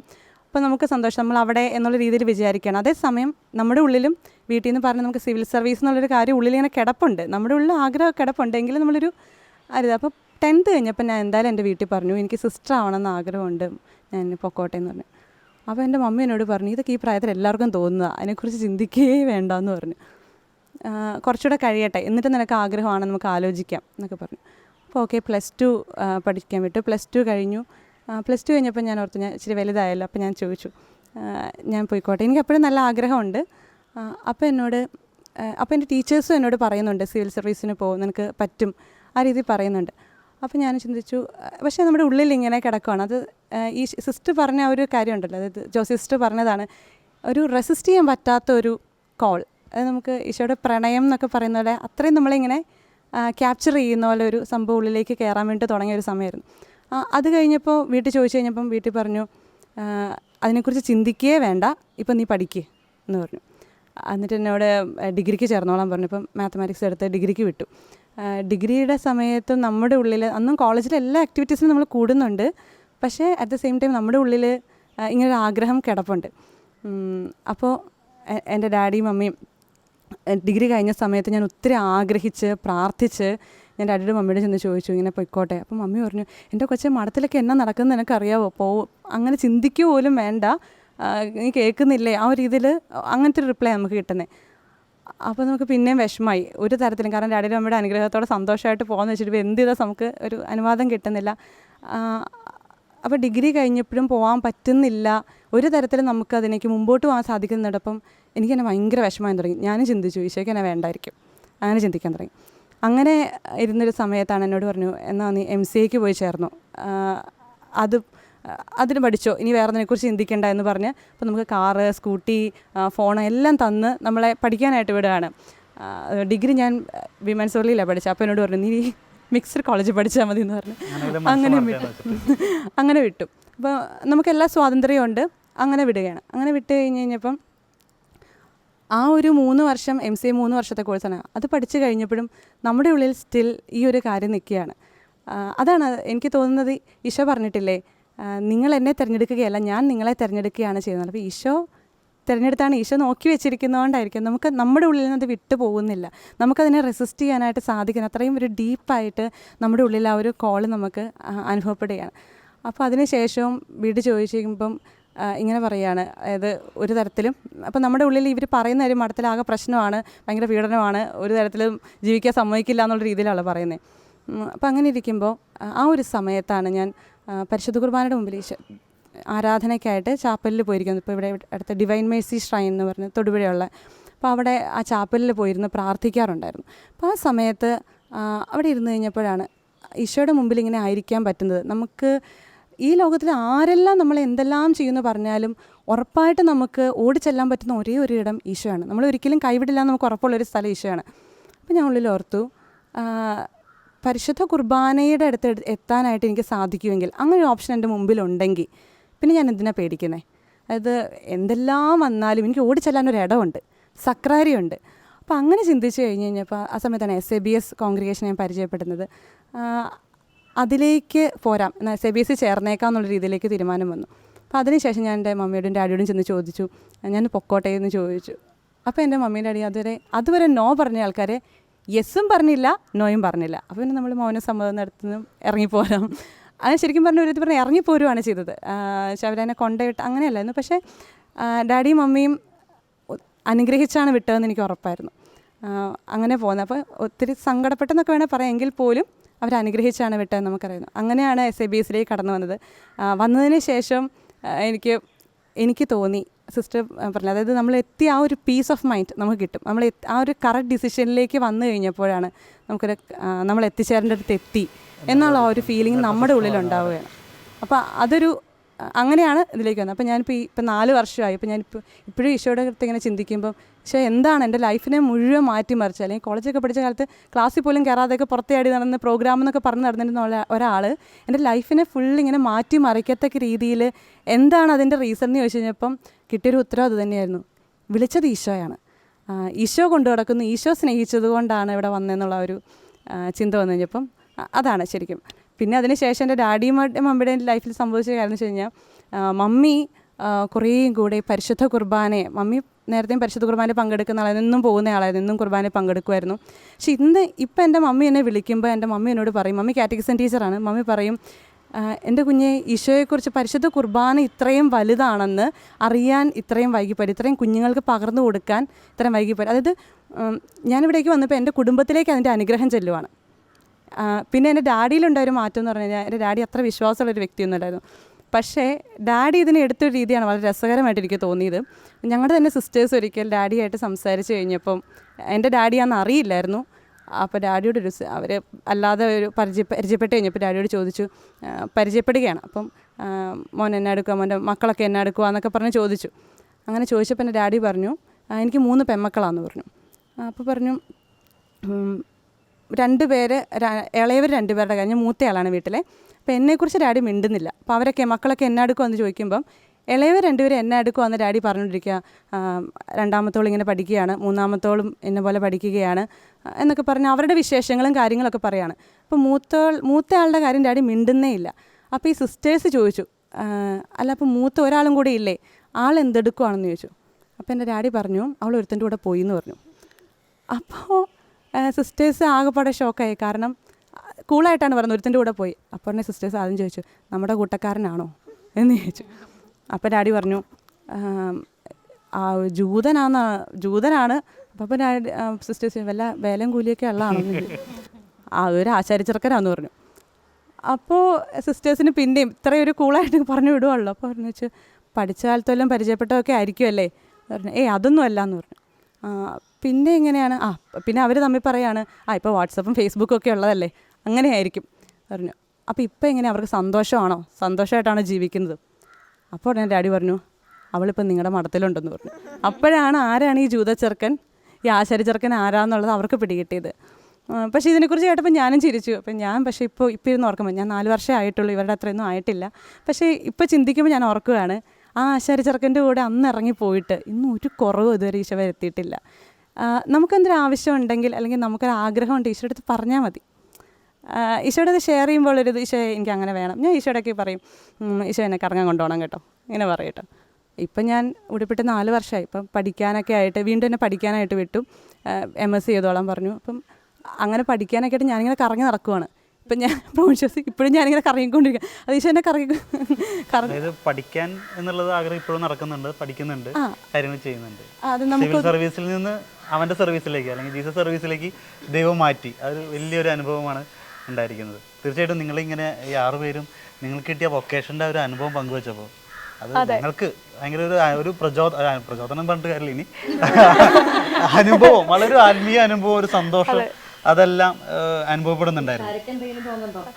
തീർച്ചയായും എൻ്റെ കണ്ണ് നിറഞ്ഞു. കാരണം എനിക്കറിയില്ല, നിങ്ങൾ പറയുമ്പോൾ അത് സങ്കടമല്ല, സന്തോഷമാണെന്ന് വെച്ചാൽ ഒരു ആത്മസംതൃപ്തി എനിക്ക് തോന്നണം. സത്യം പറഞ്ഞാൽ നിങ്ങളെ അനുഭവം കേൾക്കുമ്പോൾ അല്ലെങ്കിൽ നിങ്ങളുടെ ഒരു എനർജി, ആ പാക്ക്. എനിക്കിപ്പോൾ ഇത് എല്ലാം കഴിഞ്ഞപ്പോൾ എനിക്കൊരു കാര്യം പറയാം. ഇപ്പോൾ ഞാനൊരു കോൺവെൻറ്റ് സ്കൂളിൽ പഠിച്ച ആളാണ്. അപ്പോൾ പൊതുവേ പുറത്തുനിന്ന് എല്ലാവരും പറയുന്ന ഒരു കാര്യമാണ്, സിസ്റ്റേഴ്സ് എന്ന് പറഞ്ഞാൽ അങ്ങനെയായിരിക്കണം അല്ലെങ്കിൽ ഇങ്ങനെയായിരിക്കണം, പുറത്തേക്ക് ഇറങ്ങാൻ പാടില്ല. കോമൺ ആയിട്ട് നമ്മൾ പറഞ്ഞ കാര്യം. ഇപ്പോൾ വിവിധ മേഖലകളിലൊക്കെ വർക്ക് ചെയ്യുന്ന ആൾക്കാരായതുകൊണ്ട് തന്നെ അങ്ങനെ ഒരു സൊസൈറ്റിയാണ് നമ്മുടെ മുമ്പിലുള്ളവർ. സത്യത്തിലെ ഒരു സമർപ്പിതർ എങ്ങനെയായിരിക്കണം, അതൊന്ന് എക്സ്പ്ലെയിൻ ചെയ്യാൻ പറ്റുമോ? സിസ്റ്റേഴ്സ് അങ്ങനെയായിരിക്കണം, ഇങ്ങനെയായിരിക്കണം, പുറത്തിറങ്ങാൻ പാടില്ല, അടങ്ങി ഒതുങ്ങിയിരിക്കണം, അങ്ങനെ പറയുന്നവർ തന്നെയാണ് പറയുന്നത് ഞങ്ങളെ അകത്തടച്ചു വെച്ചേക്കുവാണ്, അവർക്ക് അവിടെ ശ്വാസം മുട്ടിയാണ് അവർ ജീവിക്കുന്നത്, ഇവർക്ക് പുറത്തിറങ്ങാൻ പറ്റുന്നില്ല, ഇവർക്ക് അങ്ങോട്ട്. ഇതൊരു ഭയങ്കര കോൺട്രഡിക്ഷനാണിത്. പുറത്ത് നിൽക്കുന്നവർ ഇങ്ങനെ പറയുകയും ചെയ്യും, എന്നാൽ നമ്മളുടെ റൂൾസ് ആൻഡ് റെഗുലേഷൻസിന് ഇവർ പക്കാ എതിരാണ്. പിന്നെ വേറൊരു കാര്യം, സ്വാതന്ത്ര്യം ഇല്ല എന്നുള്ളത് പറയാറുണ്ട്. ഞാൻ പറയും, ഈ ദാരിദ്ര്യം, അനുസരണം, ബ്രഹ്മചര്യം, ഏറ്റവും പ്രത്യേകമായിട്ട് അനുസരണം, ഈ ഒരു വ്രതമാണ് ഞങ്ങളുടെ സ്വാതന്ത്ര്യം. കാരണം നമുക്കറിയാം, നമ്മൾ വീട്ടിൽ അപ്പൻ നമ്മുടെ കൂടെ ഉള്ളപ്പം ആ പറയുന്നത് പോലെ അല്ലെങ്കിൽ നമ്മളെ കൊണ്ടു നടക്കുന്ന പോലെ അങ്ങ് പോയാൽ മതി. പക്ഷേ നമ്മൾ തന്നെ നടക്കാൻ തുടങ്ങുമ്പം നമ്മൾ തന്നെ കണ്ടെത്തണം, കാര്യങ്ങൾ അറിയണം. അതൊരു ഭയങ്കര ബുദ്ധിമുട്ടുള്ളൊരു കാര്യമാണ്. നമ്മൾ ചിലപ്പോൾ അപകടത്തിൽ ചെന്ന് വീടാം. പക്ഷേ ഈ ഒരു അനുസരണം എന്ന് പറയുമ്പോൾ നമുക്ക് ഞങ്ങളുടെ കോൺഗ്രിഗേഷൻ്റെ റൂൾസ് ആൻഡ് റെഗുലേഷൻസ് ഉണ്ട്, കോൺസ്റ്റിറ്റ്യൂഷൻ ഉണ്ട്. പിന്നെ ഓരോ ദിവസവും നമ്മൾ ചെയ്യേണ്ട കാര്യങ്ങൾ, അല്ലെങ്കിൽ ജോസിയ ഇന്നത് ചെയ്യണം, അല്ലെങ്കിൽ ഇങ്ങോട്ട് പോകണം എന്ന് പറയുമ്പോൾ അതങ്ങ് ചെയ്താൽ മതി. ഞങ്ങൾ ഭയങ്കര ഫ്രീഡമാണത്. നമുക്കതിനകത്ത് ഇനി അതിനകത്ത് തെറ്റുപറ്റിയാൽ അതിൻ്റെ ഉത്തരവാദിത്വം സുപ്പീരിയേഴ്സിനാണ്. അല്ലാതെ നമുക്ക് അതിനകത്ത് വേറെ നമ്മളനുസരിച്ചു എന്നുള്ളൊരു ഇതുകൊണ്ട് തന്നെ നമുക്ക് ദൈവത്തിന് മുമ്പിൽ നമ്മൾ വേറെ ഒന്നും ചെയ്യേണ്ടതില്ല. പിന്നെ എനിക്ക് പറയാനുള്ളത് ഈ ഒരു സിസ്റ്റേഴ്സ് എന്ന് പറഞ്ഞാൽ ഇങ്ങനെ ആയിരിക്കണം അങ്ങനെ ആയിരിക്കണം എന്ന് പറയുമ്പം ഞങ്ങളാരും ഒരേ അച്ചിൽ വാർത്തെടുക്കപ്പെട്ടവരല്ല. അവനവൻ്റെ തനിമ ജീവിക്കാൻ ഇപ്പം എന്നെ സംബന്ധിച്ച് എനിക്ക് തോന്നുന്നു ഇവിടെ ഇരുന്ന് ഞാൻ കേട്ടതിൽ എല്ലാ കോൺഗ്രിഗേഷനിലും അവനവൻ്റെ തനിമ എന്താണെന്നുള്ളത് തിരിച്ചറിഞ്ഞ് അതിൽ എക്സ്പ്ലോർ ചെയ്യാനായിട്ടുള്ള മുഴുവൻ സാധ്യതകൾ ഓരോ സന്യാസ സമൂഹവും കൊടുക്കുന്നുണ്ട്. അതിൻ്റെ ഉത്തമ ഉദാഹരണങ്ങളാണ് ഇവിടെ ഇരിക്കുന്ന ഓരോരുത്തരുടെയും കഴിവിനനുസരിച്ച്. പിന്നെ നമ്മളുടെ ഭാഗത്ത് ചെയ്യേണ്ടതുള്ളതെന്ന് വെച്ചിട്ടുണ്ടെങ്കിൽ ഈ കഴിവും കൃപയും കൂടെ ഒന്നിച്ചു കൊണ്ടുപോകുക എന്നുള്ളതാണ്. അല്ലെങ്കിൽ ഇപ്പം ഞാൻ കഴിവ് എനിക്ക് ഇന്നത് ഇതെല്ലാം എനിക്ക് വേണം, അങ്ങനെ നമുക്ക് തരുന്നത് ദാനമായിട്ട് സ്വീകരിക്കുക. ദൈവം ആഗ്രഹിക്കുന്നത് അത് സുപ്പീരിയേഴ്സ് എന്ത് പറയുന്നു അത് അത്രയും മതി, നമ്മൾ അത്രയും ചെയ്താൽ മതി, അതിൻ്റെ ഒരു ഇതുള്ളൂ. പിന്നെ ഇങ്ങനെ ഒരു നിയത രൂപം അത് പുറത്തുള്ളവരിങ്ങനെ പറയുവാണ് സിസ്റ്റേഴ്സ് എന്ന് പറഞ്ഞാൽ ഇങ്ങനെ എന്താണ് സ്റ്റഡി ആയിട്ട് നടക്കണം, അല്ലെങ്കിൽ കൂടുതൽ സംസാരിക്കാൻ പാടില്ല, അല്ലെങ്കിൽ ഇന്ന ജോലികളിലേക്ക് ഇറങ്ങാൻ പാടില്ല, അവരാണോ ഇങ്ങനെ. ഇപ്പോൾ സോഷ്യൽ മീഡിയയിൽ ഇപ്പോൾ ഒത്തിരിയേറെ ചില സിസ്റ്റേഴ്സിൻ്റെ ഡാൻസ് വരാറുണ്ട്, അല്ലെങ്കിൽ ചില അച്ഛന്മാരുടെ ഡാൻസ് വരാറുണ്ട്, അല്ലെങ്കിൽ അവർ പാട്ട് പാടുന്നത് വരാറുണ്ട്. ഇപ്പം നമ്മളുടെ മറ്റേ ഫ്ലവേഴ്സ് ചാനലിലോ അവിടേക്ക് ഇങ്ങനെ എന്തെങ്കിലും ഇച്ചിരി വൈറലായിട്ടുള്ളവരെ അവർ ക്ഷണിച്ചു കൊണ്ടുവരും. അപ്പം ഞങ്ങളുടെ തന്നെ സിസ്റ്റേഴ്സിനെയൊക്കെ അങ്ങനെ കൊണ്ടുപോയിട്ടുണ്ട്. അതിൻ്റെ അടിയിൽ തന്നെ ചില കമൻസ് വരുമ്പോൾ നമ്മൾ ഓർക്കും ഇതെന്ത് പാടില്ല, അങ്ങനെ അവർ പ്രാർത്ഥിക്കാൻ മാത്രം ഇരിക്കേണ്ടവരാണ്. പക്ഷേ ഇതേ ആൾക്കാർ തന്നെ ഇപ്പം ഞങ്ങൾക്ക് പ്രാർത്ഥനയുടെ സമയം കേട്ടോ, അപ്പം ഞങ്ങൾക്ക് പ്രാർത്ഥന ഉണ്ടെന്ന് പറയുമ്പോൾ നിങ്ങൾ ഇതിനകത്ത് ഇത് തന്നെ ഇത് ഒന്നാമത്തെ കാര്യം എന്നെ കേൾക്കുന്നവർ മനസ്സിലാക്കുക, ഇത് ലോകത്തിന് മനസ്സിലാവില്ല. ഈ സന്യാസ ജീവിതത്തിൻ്റെ ആനന്ദം എന്താണെന്നും പിന്നെ അവൻ എന്നും വിവാദ വിഷയമായ ഒരു അടയാളമായിരിക്കും എന്ന് ബൈബിളിൽ തന്നെ പറഞ്ഞിട്ടുണ്ട്. അപ്പോൾ ഈ ക്രിസ്തുവിൻ്റെ സ്നേഹം നമ്മളെ നിർബന്ധിച്ച് കഴിയുമ്പോൾ നമ്മൾ എന്താണ് ചെയ്യേണ്ടതെന്നുള്ളത് ലോകത്തിലിരിക്കുന്ന മനുഷ്യർക്കത് മനസ്സിലാവില്ല. പിന്നെ എല്ലാവരെയും മനസ്സിലാക്കി അങ്ങനെ ജീവിക്കേണ്ട ഒരു ആവശ്യവും ഇല്ല. പിന്നെ ഞങ്ങളും മനുഷ്യരാണ്, നമ്മൾ ഇതിനകത്തേക്ക് സന്യാസത്തിനകത്തേക്ക് കയറുന്നു എന്ന് കരുതി നമ്മളുടെ മുഴുവൻ സാധ്യതകളും കഴിവുകളും എല്ലാം കൊണ്ട് അടിയറ വെച്ചിട്ട് പിന്നെ ഏതോ ഇങ്ങനെ സ്ലേവ്സ് ജീവിക്കുന്നത് പോലെ അങ്ങനത്തെ ഒരു അവസ്ഥയല്ല ഇത്. സിസ്റ്റർ ഇപ്പോൾ ഇത് പറഞ്ഞപ്പോൾ ഞാനും ചിന്തിച്ചിരുന്നു, പണ്ട് ഇപ്പോൾ ആദ്യമായിട്ടൊക്കെ ഒരു നൃത്തം ചെയ്യണ വീഡിയോ ഒക്കെ കാണുമ്പോൾ ഇവരെന്താ ഈ പറഞ്ഞ പോലെ എന്തിനാ ഇങ്ങനെയൊക്കെ ചെയ്യണമെന്ന് ഞാൻ ചിന്തിച്ചു. പക്ഷെ ഞാൻ പലരായിട്ട് ഷെയർ ചെയ്തപ്പോൾ എനിക്ക് മനസ്സിലായ കാര്യം ഈശോയാണ് ഇവർക്ക് ഈ കഴിവുകളൊക്കെ കൊടുത്തത്. അപ്പോൾ ഈ കഴിവുകൾ അവർ ഒരു സന്യസ്ത ജീവിതത്തിൽ വരുമ്പോഴാണെങ്കിൽ ആ കഴിവുകൾ ഈശോയ്ക്ക് തന്നെയാണ് കാണിച്ചു കൊടുക്കുന്നത്.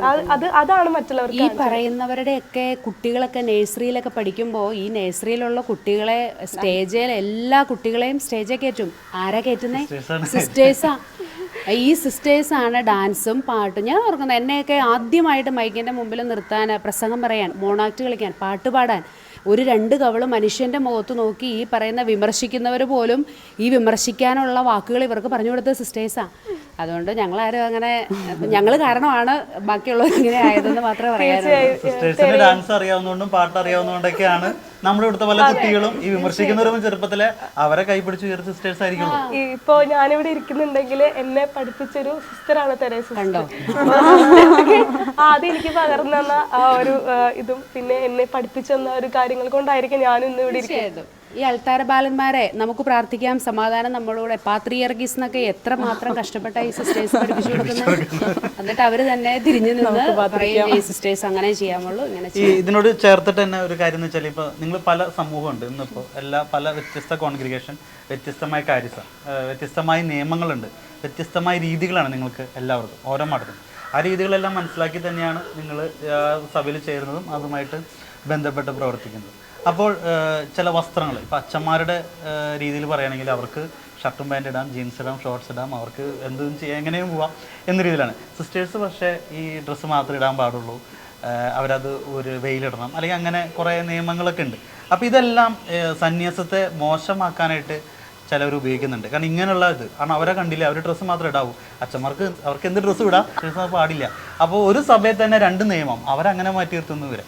ഇതിനോട് എന്താണ് എന്നേനാണ്? അതായത് എനിക്ക് തോന്നുന്നു സന്യാസത്തിൽ തന്നെ പല ഇതുണ്ട്. അതായത് ഒരു പക്ഷേ ഇങ്ങനത്തെ ഡ്രസ്സ് ഇടാത്ത പോലും ഇങ്ങനത്തെ സാധാരണ ചുരിദാറൊക്കെ ഇട്ടിട്ട് പോകുന്ന സിസ്റ്റേഴ്സും കൂടി ഉണ്ട് അല്ലേ? അത് മനസ്സിലാക്കി അങ്ങനെയുള്ളവർക്ക് അങ്ങനെ ചേരാം. അങ്ങനെ എന്തോ ഇല്ല, അതിനെക്കുറിച്ച് എന്താണ് പറയാനുള്ളത്? ഇപ്പോൾ ഞങ്ങൾ സിസ്റ്റേഴ്സ് ആകുമ്പോൾ ഞങ്ങളുടെ വെസ്റ്റീഷൻ്റെ അന്നാണ് ഞങ്ങൾ ഇട്ടിരിക്കുന്ന ഡ്രസ്സ് സാരി ആയിരിക്കണം വെക്കാറെല്ലാം നിൽക്കുക. ശരിക്കും ഒരു കല്യാണ പെണ്ണിൻ്റേത് പോലെ വസ്ത്രധാരണം ചെയ്ത് കുർബാനയുടെ ഇടയ്ക്ക് തന്നെ അത് ചേഞ്ച് ചെയ്ത് ഞങ്ങൾ ഈ തിരുവസ്ത്രം ധരിക്കുകയാണ്. അതിൻ്റെ ഒരു ആത്മീയ വശം ഇതാണ്, ഈ ലോകത്തിൽ നിന്ന് നിങ്ങൾ മാറ്റി നിർത്തപ്പെട്ടവരാണെന്നും ഒരു സാധാരണ സാരി എടുത്ത ഒരു സ്ത്രീയെ കാണേണ്ടത് പോലെയല്ല ഇനി നിങ്ങളെ കാണേണ്ടതെന്നുമുള്ള ഒരു സിംബോളിക് ആയിട്ടുള്ള ഒരു ചേഞ്ചാണ് ഈ ഞങ്ങളുടെ ഈ തിരുവസ്ത്രം എന്ന് പറയുന്നത്. അതിൻ്റെ അർത്ഥം മനസ്സിലാക്കാത്തതുകൊണ്ടായിരിക്കാം ഒരുപക്ഷെ അങ്ങനെ ചെയ്യുന്നത്, എന്താ ചെയ്യാൻ പാടില്ലെന്ന്. പിന്നെ ഇതിൻ്റെ ഉള്ളിലുള്ള വേറൊരു കാര്യം, ഞങ്ങളുടെ സമൂഹങ്ങളുടെ ഉള്ളിൽ ഞങ്ങൾക്ക് ഫീസ്റ്റുകളും പരിപാടികളൊക്കെ വരുമ്പോൾ ഞങ്ങൾ നല്ല അടിച്ചു പൊളിച്ച് ഡാൻസ് കളിക്കുന്നവരാണ് കേട്ടോ. സോഷ്യൽ മീഡിയയിലൊക്കെ വരുന്നുണ്ട് അങ്ങനെ എല്ലാവരും ആ ഒരു സ്വാതന്ത്ര്യം അല്ലെങ്കിൽ അങ്ങനെ ഒരു ഇതുണ്ട് എന്നുള്ളതാണ് ഒരു സ്വാതന്ത്ര്യം. ഞങ്ങൾക്കത് ഇപ്പൊ ഞങ്ങൾ ഈ ഡ്രസ്സിന്റെ ഉള്ളിലായി, അതുകൊണ്ട് ഇപ്പൊ ഞങ്ങൾക്ക് ഇനി അയ്യോ അത് ഉടുക്കണം എന്ന് അങ്ങനത്തെ ഒരു ഇതില്ല. കാരണം ഒന്നില്ലെങ്കിൽ ഞങ്ങൾക്ക് 2 ഡ്രസ്സ് കളർ ഉണ്ടാവും മിക്കവാറും എല്ലാവർക്കും തന്നെ. അപ്പൊ ഇനിയിപ്പോ ഡ്രസ്സിന്റെ ഭംഗി നോക്കിയോ അല്ലെങ്കിൽ അതിന്റെ ചെളി പറ്റുമോ നോക്കിയോ, അങ്ങനെയല്ല. ഈ ഒരു വസ്ത്രത്തിലേക്ക് ആയി കഴിഞ്ഞാൽ പിന്നെ വീണ്ടും അതിനകത്തേക്ക് ഒരു ആകർഷണം ഞങ്ങൾക്ക് തോന്നുന്നില്ല. ശരിക്കും നമുക്ക് ഈ വസ്ത്രത്തോട് ഒരു സ്നേഹം തോന്നും. ശരിക്കും പറഞ്ഞു ഇപ്പം എൻ്റെ വീട്ടിൽ ഞാൻ ചെല്ലുമ്പോൾ അവധിക്ക് ചെല്ലുമ്പോൾ എൻ്റെ ഡാഡി എന്നോട് ചോദിക്കാറുണ്ട്, നിങ്ങൾ എന്തിനാ എപ്പോഴും ഇതിട്ടുകൊണ്ട് നടക്കുന്നത്, നിങ്ങൾക്ക് ചുരിദാർ ഇട്ടുകൊണ്ട് നടന്നില്ല, വീട്ടിൽ കൂടെ നടക്കുമ്പോൾ എന്തിനാ ചുരിദാർ ഇട്ടുകൊണ്ട് നടന്നുകൂടെ എന്ന് എന്നോട് ചോദിച്ചാൽ. അപ്പം ഞാൻ ഡാഡി പറഞ്ഞു, ഡാഡി എനിക്ക് ഇത് ഇടുന്നതാണ് ഇഷ്ടം, ഇതിനോട് നമുക്ക് തോന്നുന്നൊരു സ്നേഹമുണ്ട്. അത് നമുക്കിത് ലഭിച്ചു കഴിയുമ്പം നമുക്കിതിനോട് വലിയ സ്നേഹം തോന്നും. പിന്നെ ഇത് മാറ്റാൻ തോന്നും. ശരിക്കും മറ്റ് വസ്ത്രത്തെക്കാളും ഇതൊരു വിശുദ്ധ വസ്ത്രമാണല്ലോ, ഞാൻ ഇതിൻ്റെ വിശുദ്ധ വസ്ത്രം അണിയിക്കുന്ന വചനത്തിൽ പറയുന്നുണ്ടല്ലോ. അപ്പം അതിനോട് നമുക്കൊരു സ്നേഹം തോന്നും. ഇതിന് പ്രത്യേകത ഉണ്ട് എന്നുള്ളത് ഇത് ഇടുമ്പോഴാണ് എനിക്ക് അഭിമാനം തോന്നുന്നത് എന്നുള്ള ഒരു ഇതുണ്ട് അതിൽ ശരിക്കും. സിസ്റ്റർ ഒരു കാര്യം കൂടി, അതായത് ഞാനിപ്പോൾ ചോദിച്ചത് മറ്റൊരു ചോദ്യമാണ്. ഇപ്പോൾ നമ്മൾക്ക് ഈ തിരുവസ്ത്രത്തിൻ്റെ ഇമ്പോർട്ടൻസ് നിങ്ങൾക്കറിയാം, നിങ്ങളത് സ്നേഹിക്കുന്നു, അതുകൊണ്ട് നിങ്ങൾ ഇടുന്നു. പക്ഷേ നമ്മുടെ സമൂഹത്തിൽ പല ചോദ്യം വരുന്നത്, അച്ഛന്മാർക്ക് അത് ചെയ്യാം, അവർക്ക് ആ തിരുവസ്ത്രമാണ് ഇമ്പോർട്ടൻ്റ് ആണ്, പക്ഷേ അവരത് ഷർട്ടും ടീഷർട്ടൊക്കെ ഇട്ട് നടക്കുന്നു, കുർബാനയ്ക്ക് മാത്രം ഉപയോഗിക്കുന്ന ലോഹം ഇടുന്ന അച്ഛന്മാരുണ്ട്, സന്യസ്തർക്ക് അത് പാടില്ല, അങ്ങനെയുണ്ടോ? സന്യസ്തർക്ക് അത് പാടില്ല എന്നില്ല. കാരണം ഇപ്പോൾ അങ്ങനെ ചേഞ്ച് ചെയ്ത് ഉള്ള ഒരു അതായത് ഇത് തന്നെ എന്നും ഇടാൻ ഇഷ്ടമില്ലാത്ത ഒരു അങ്ങനെ ചിന്തിക്കുന്ന ഒരു പെൺകുട്ടിയാണ് അവൾ സന്യാസത്തിലേക്ക് വരുമ്പോഴെങ്കിൽ അതിന് ഓപ്ഷൻസ് ഉണ്ട്. അപ്പോൾ ഞങ്ങളൊക്കെ പല കോൺഗ്രിഗേഷനിലാണല്ലോ, ഇതുപോലെ തന്നെ ഏകസ്ഥ ജീവിതം നയിക്കുന്നവരുണ്ട്, ഡ്രസ്സ് മാറാവുന്ന സാധാരണ ഡ്രസ്സൊക്കെ കോൺഗ്രിഗേഷൻസ് ഉണ്ട്, കളർ ഡ്രസ്സ് ഇടുന്ന എന്ന് വെച്ചാൽ സിസ്റ്റർ ആയിട്ട് തന്നെ വ്രതങ്ങളൊക്കെ എടുത്ത് ജീവിക്കുന്ന കോൺഗ്രിഗേഷൻസും ഉണ്ട്. അപ്പൊ അങ്ങനെയുള്ളവർക്ക് വേണമെങ്കിൽ അങ്ങനെയുള്ള ഒരു ആരോപണത്തിന് അടിസ്ഥാനമില്ല. അതായത് സിസ്റ്റർ ആയി കഴിഞ്ഞാൽ ഞങ്ങൾ ഇതിട്ടിട്ട് ചുരിദാർ ധരിക്കുന്നവരുണ്ട്, സാരി എടുക്കുന്നവരുണ്ട്. ജനങ്ങളുടെ ഒരു അറിവില്ലായ്മയായിരിക്കും ഒരു പക്ഷേ എല്ലാ സിസ്റ്റേഴ്സിനോടും ഇങ്ങനെയാണ് സിസ്റ്റേഴ്സിന് ഓപ്ഷൻസ് ഉണ്ട്. താല്പര്യമുള്ള പെൺകുട്ടികൾക്കാണെങ്കിൽ തീർച്ചയായിട്ടും അവർക്ക് അങ്ങനെയുള്ള സന്യാസത്തിൽ ചേരാം. ഇപ്പോൾ സിസ്റ്ററൊക്കെ പറയുന്നുണ്ടായിരുന്നു, ഇപ്പോൾ ഈശോയോടുള്ള ഒരു സ്നേഹം കൊണ്ടാണ് ഈ ഒരു സഭയിലേക്ക് അല്ലെങ്കിൽ ഒരു സമർപ്പിത ജീവിതത്തിലേക്ക് കടന്നു വന്നതെന്നുള്ളത്.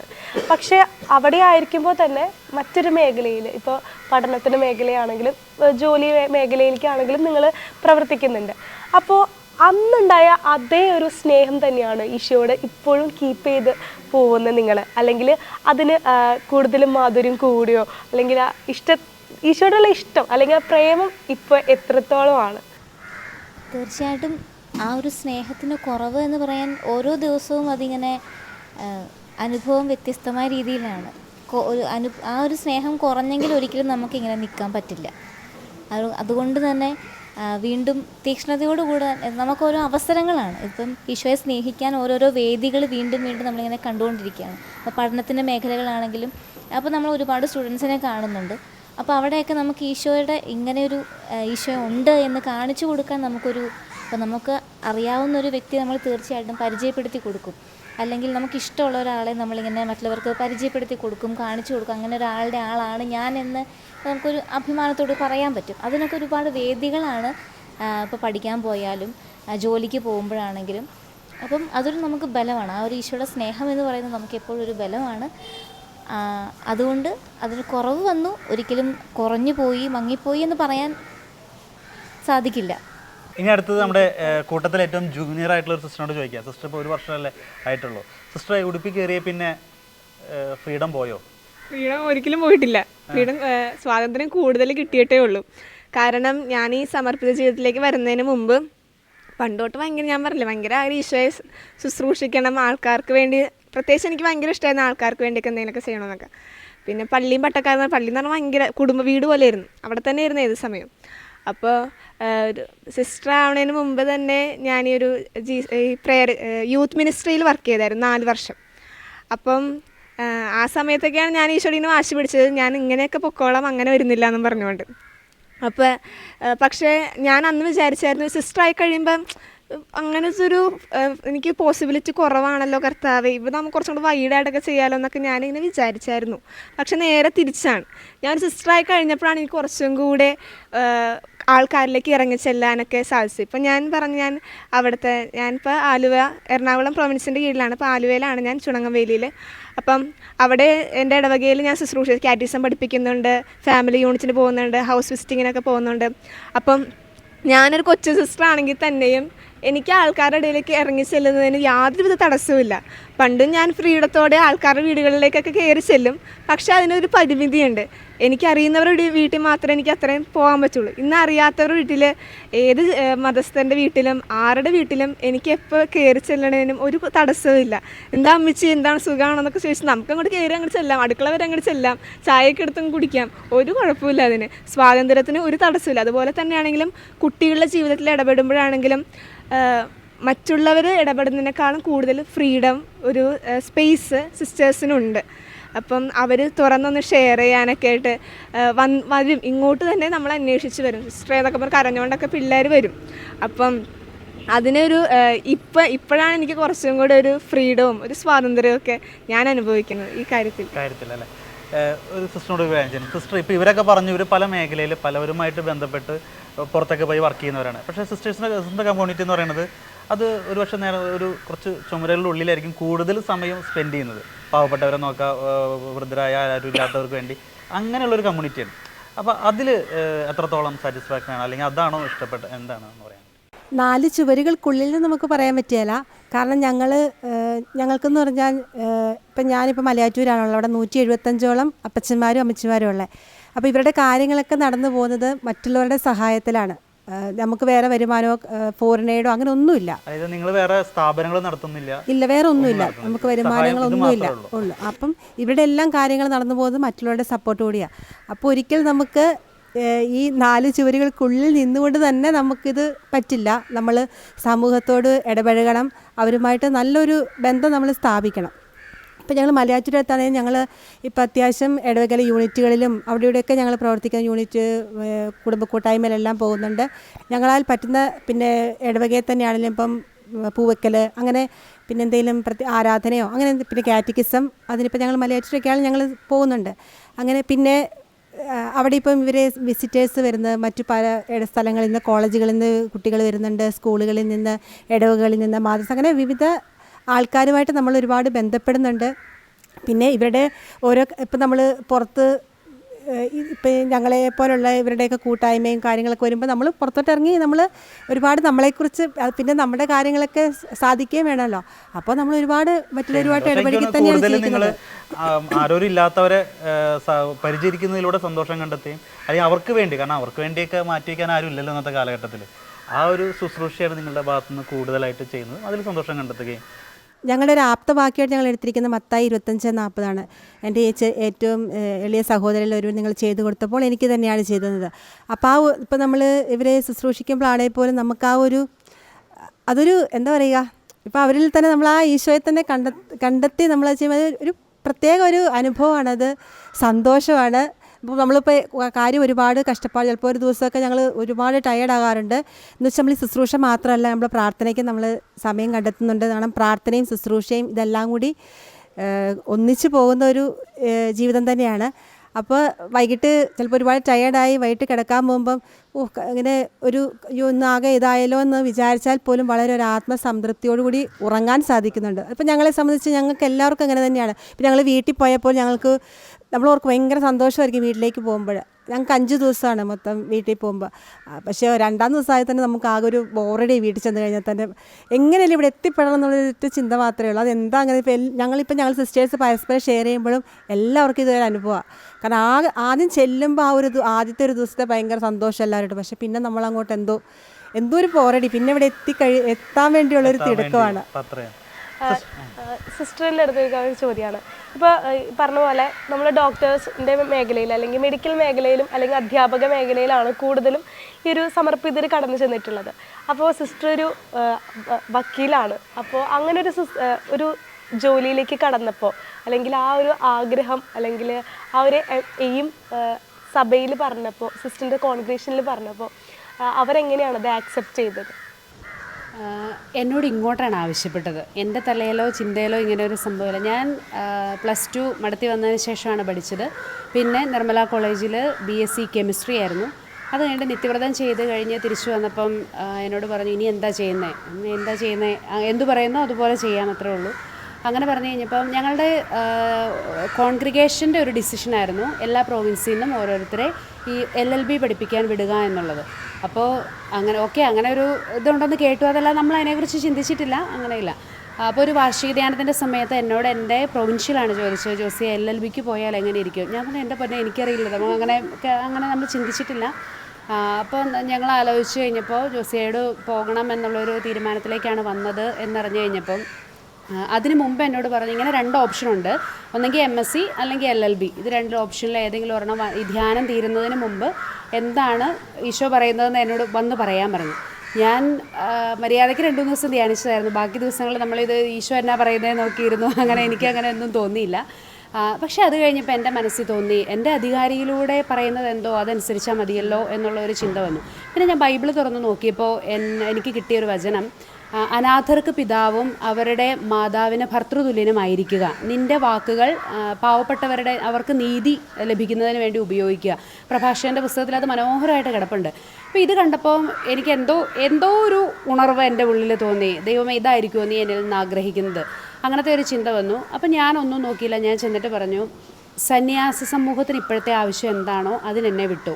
MSc ആണെങ്കിൽ MSc, LLB ആണെങ്കിൽ LLB. അപ്പോൾ ഞങ്ങൾക്ക് എന്ത് വേണമെങ്കിലും തീരുമാനിക്കാമോ എന്ന് ചോദിച്ചു. തീരുമാനിച്ചു. അതിന് ഞാൻ ഏതാണേലും yes പറഞ്ഞോളാം എന്ന് പറഞ്ഞു. അങ്ങനെയാണ് ഞാൻ ഇതിലേക്ക് പഠിക്കാൻ പോകുന്നതും. പിന്നീട് നടന്നത് എനിക്കറിയില്ല, നമ്മളിങ്ങനെ ആദ്യം ദൈവത്തിൻ്റെ രാജ്യം അവിടുത്തെ നീതി അന്വേഷിക്കുക, പിന്നെ എല്ലാം കൂട്ടിച്ചേർന്ന് തന്നവരും എന്ന് പറയുന്ന പോലെയാണ്.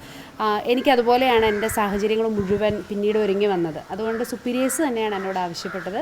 അങ്ങനെയാണ് ഞാൻ പഠിച്ചത്. ഇപ്പോൾ കോടതിയിൽ ചെല്ലുമ്പോഴാണെങ്കിൽ ഇപ്പോൾ സിസ്റ്റർ മാത്രമാണ് ഇവിടെ ഞാൻ കാത്തലിക് ഇതെന്നുള്ളൂ. അപ്പോൾ ആ ഒരു വേർതിരിവോ അല്ലെങ്കിൽ അവരുടെ ഭാഗത്തുനിന്ന് എങ്ങനെയാണ്?